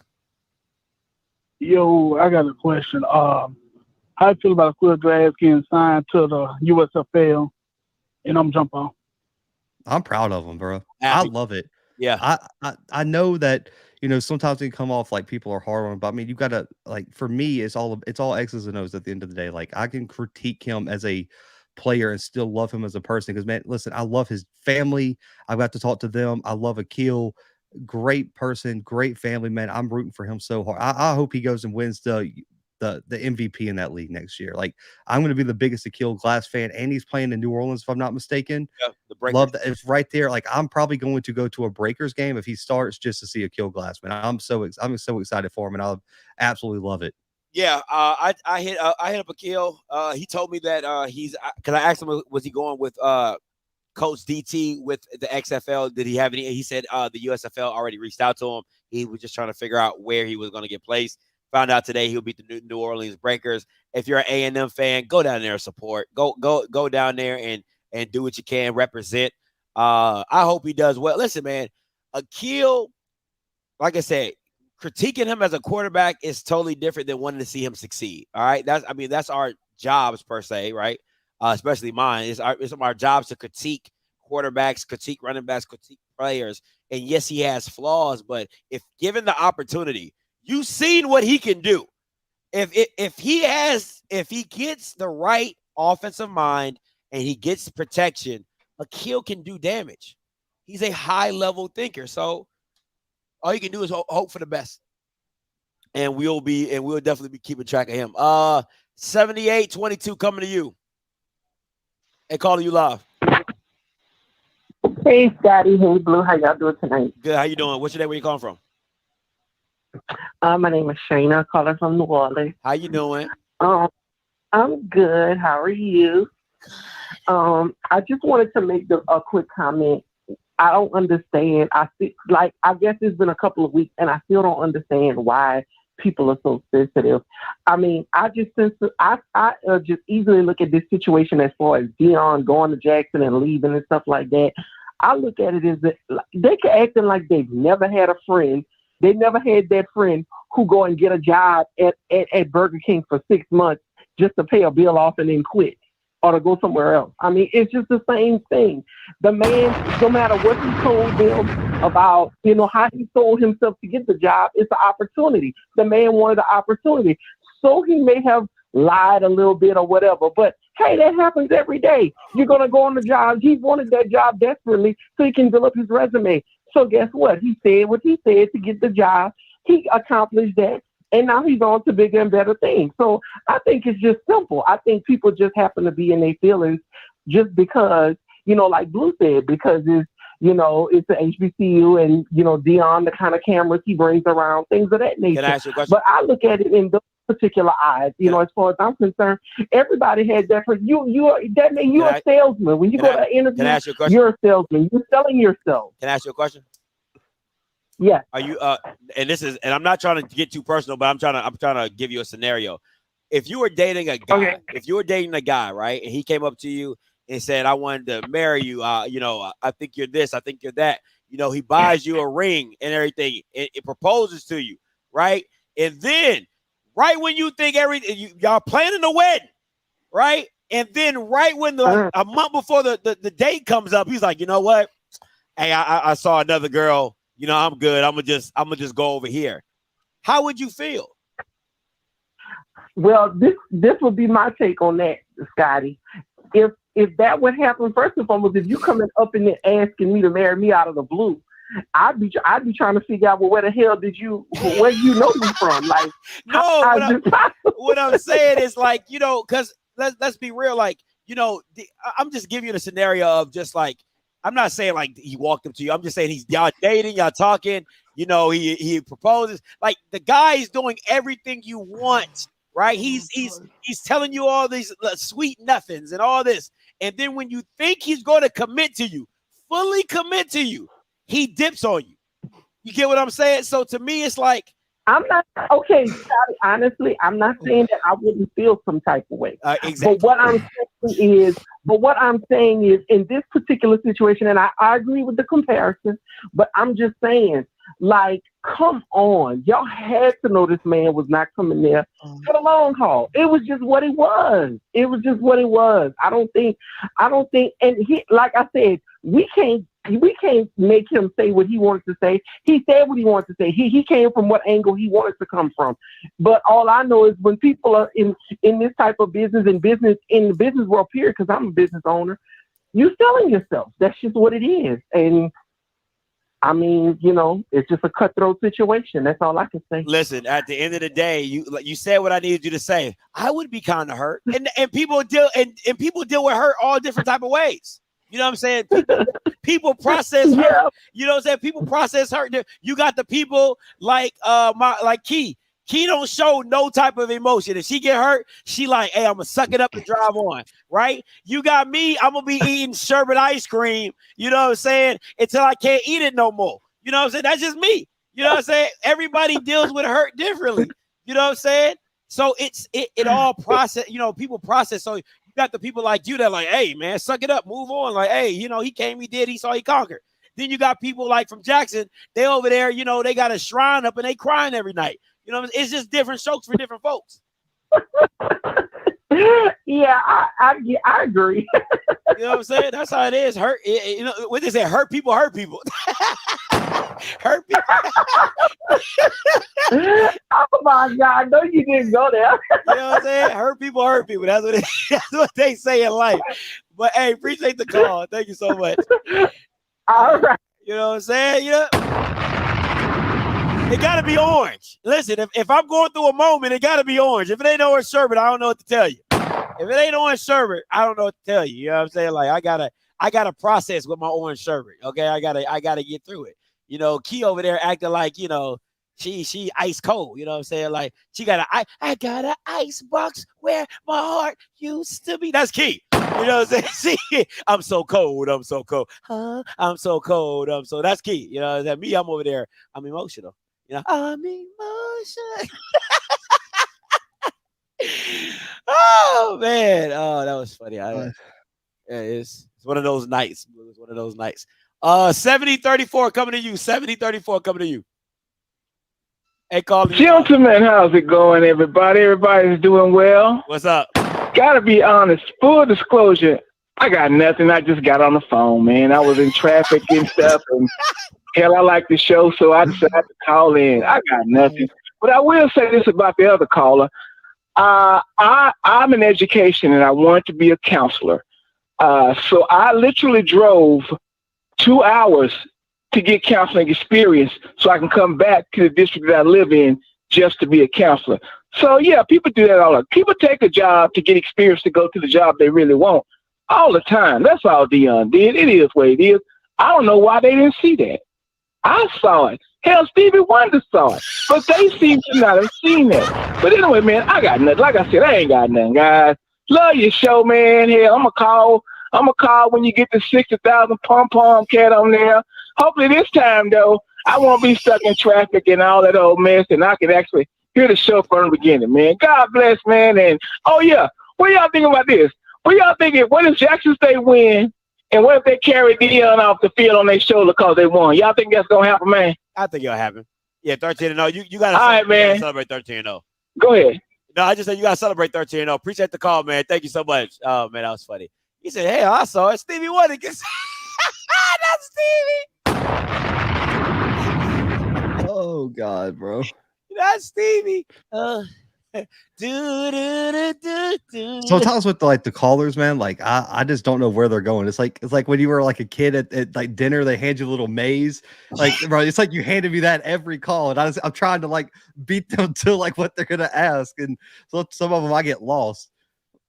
Hey man, listen, that's the beauty of a call show, man. That's the beauty. See, when you do your call shows, you know they Oh yeah. No, I don't know. There's like, listen, there's been a few recently that it's been tough. Listen, because Prom's #1 in HBCU football apparently now over Eddie Robinson. Hey man, he's the win guy. 5471. Coming to you. Oh, my bad. Hey, calling you live. Gentlemen, how are you? We're doing fine. How are you? All right, man. Well, first of all, my name's JJ. I'm from I'm an Alcorn State alum, and I laugh at the J State fans because for the past 8 months on the interview with 60 Minutes, he told him that he gonna answer the call. So Dion answered all the calls, and I don't know why they so upset. Another analogy would be if Dion told his girl, like, look, we're going to get engaged on Monday. But Sunday night, he said, look, I'm going to need you to lose 30 pounds before we get this ring. But, yeah, thank you. All right.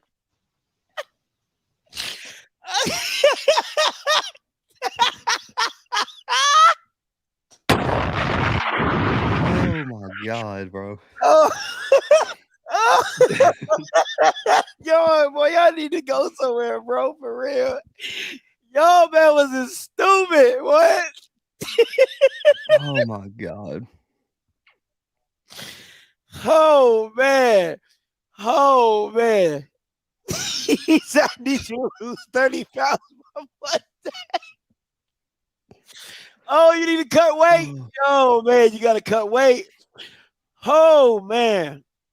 Oh boy, they own one tonight. Oh boy, they own one tonight. Oh, that was funny. I needed that. Yeah, that was funny. I gotta give him credit for that one. That was a good one. 85-66 color you. Whew. Hey, what's going on, fellas? This is J Love. How y'all doing J-Love? tonight? We good, man. It's good, man. Oh, bro, took it y'all, didn't you? Oh man, that was funny. I needed that one. Look, I'm gonna change gears for a minute, and I just want to talk about TC Taylor. Get y'all opinion about something. So after we win this championship, TC Taylor's shoes gonna be really big to fill. I mean, you know, he got some big shoes to fill coming behind Dion. So I'm in and out. I just got a quick question, and it's for both of y'all. I want both of y'all to give me y'all thoughts. All righty. With everything that happened with Grambling last year, right? If you TC Taylor, do you kick the tires on Art Briles? I mean, because making a big time hire is not out of the question. He's the head coach now, but do you run that risk, kick the tires on Art Briles? That's all I got. Appreciate the call. If I'm Ashley Robinson, that's a hell to the no. You ain't about to mess up my streak trying to no. Come on. But listen, I talked about this has someone called in on the TC Taylor show I had and asked the same question. You can't turn that rock back over. You already saw what happened to Grambling. The last thing the SWAC wants to do is when there's still a few eyes left right after Dion left, you don't want those eyes to see another team try to hire. Like, the SWAC can't be known in the media world as a conference that tried to hire Art Briles twice and failed. Like, it would be embarrassing. Like, you can't do it. Like, it's just not there's too many good offensive coordinators out there to take another chance on Art Briles. Yeah, I agree. Totally agree. And if you're looking for the white ones, Dion took most of those. So I mean, you might have to go actually find somebody black to call plays. Just saying, might happen, might not. 53-36, and then 34-54, then 86-43. All right, that's the order. 53-36 coming to you. Hey, calling you live.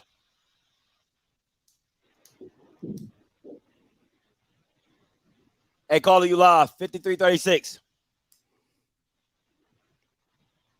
All right, gotta let you go. Sergeant, Mr. Sergeant, coming to you.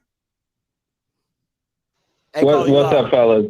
First of all, thank you so much for doing the show. I actually have two serious questions, and I have to because I laughed so much at the last caller. My abdomen hurts. I can't handle it. All right. So my question is about FAMU and about the FAMU schedule. Last couple of years, we played Southern, Grambling, UAPB. Are we ever going to get Prairie View A&M and Alcorn on the schedule? And then can we start a, not a countdown, but like a count up of the number of days that BCU has been without a coach? I think we need to have a little box, and every day we need to we need to increase the number until they find a coach. So that's it. Just real serious questions. Y'all have a good evening. real serious questions. Yeah, super serious there. Super serious. Yeah, listen. First of all, don't get me a part of this rivalry between you and Bethune-Cookman and FAMU. I ain't part of that. I'm gonna throw my jabs at both of y'all when it's accompanied. Yeah, it's just a natural roll of the schedule. Like it's gonna roll. They're gonna roll over and things like that. It's the same thing with any conference like the SEC. Like every East school plays a different West school every year, unless it's like a cross divisional rivalry, like in Auburn, like an LSU, Florida, and Auburn, Georgia, at Tennessee, Alabama. But they rotate on and off the schedule. So yeah, so it is what it is.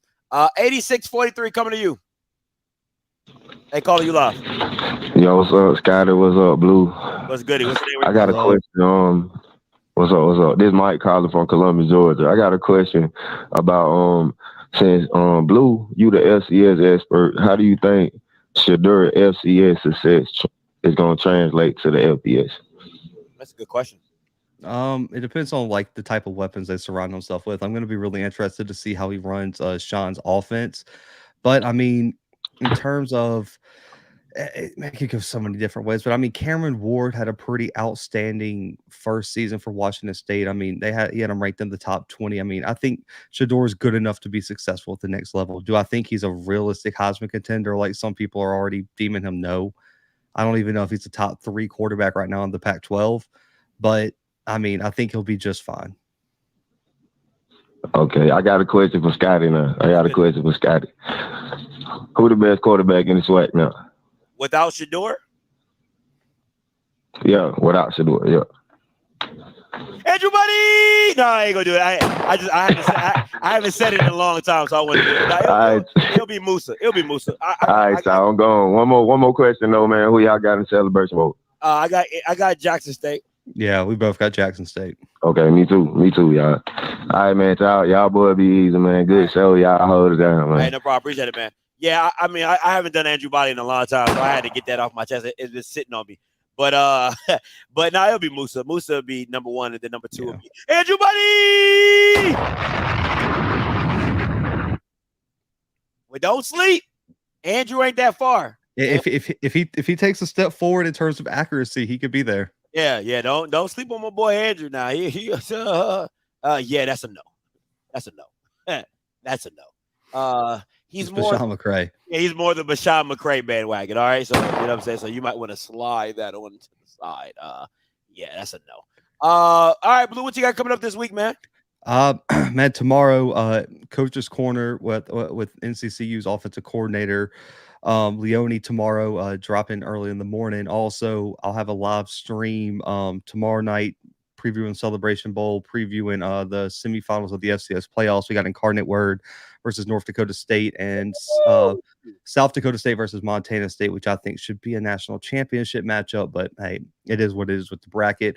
Thursday, man, I'll have Josh and Ken on to preview the Celebration Bowl. They wanted to do a little trash talk, so hey, I was like, why not? And Josh is that's my guy, so I'm interested to see how he feels. He always says NCCU by 40, so I'll just throw that out there. And then this weekend, I was going to be at the Celebration Bowl, but I kind of changed my plans. I'm going to go. I think I'm going to go to Fargo, go check out the Bison up there, get to see Incarnate Word up close. So I'll probably be at the Incarnate Word North Dakota State game this weekend up in Fargo. I like it. Take some pictures for me for Fargo. I got you. Yeah, take some pictures for me. All right, listen, guys. So for me, I'm gonna be out. Listen, there will be no The Breakdown. There will be no Thursday shows for me. I gotta go to Dallas. I gotta pick my kids up, turn and burn, baby. Friday, I will be on Radio Row for the Celebration Bowl. So if you're in Atlanta, you want to swing through, I will be on Radio Row doing a live show there. We might have The Breakdown there at the Radio Row. I'm gonna talk to Mike, see if he can make that happen and things like that. I will not be at the Celebration Bowl game. I will not be at the Celebration Bowl game. I might change my mind. I have my kids, so I might want to take them for that experience. You know, if the people at the Celebration Bowl were just a little bit cooler, maybe I could have took my kids on the field. But you know, they don't like me, so it's cool. But the SWAC. They don't like anybody. Like, I'm not even allowed on the field, so like you could. bet you as soon as Deion leave, everybody gonna be allowed on the field. But we ain't gonna talk about that. But so you catch me on Radio Row for the Celebration Bowl. Won't be at the game. I'll probably do a post-game show. You probably gonna, my kids probably gonna be running around here. I got them for Christmas and stuff like that. So it's gonna be a lot of moving parts going around these parts. All right. But other than that, guys, listen, before I get up out of here, if you would like to donate to the wedding party, you can go to the our website, Mr. and Mrs. Script. All right, you already know we're getting married. July 8th is the date for our nuptials. All right. So if you guys like to support, buy anything, whatever, you can go to Mr. and Mrs. Script.com and listen, if you hate me, please don't take that to the page because Key don't do very well with, she don't move the same. So if you don't like me, just keep it here and all the hate here. I ask you that. Can you at least do me that favor? Don't take it over to the website. Appreciate that. All right. So yeah. So other than that, guys, we're going to get up out of here, man. I appreciate my boy Blue, as always, for taking time to give you part of his big brain. You know what I'm saying? Make sure you guys go support that interview he's dropping with Matt Leone and everything like that in the live show he's going to do with Josh and them boys. But listen, until next time, you know what I'm going to do. I'm going to holler. God bless.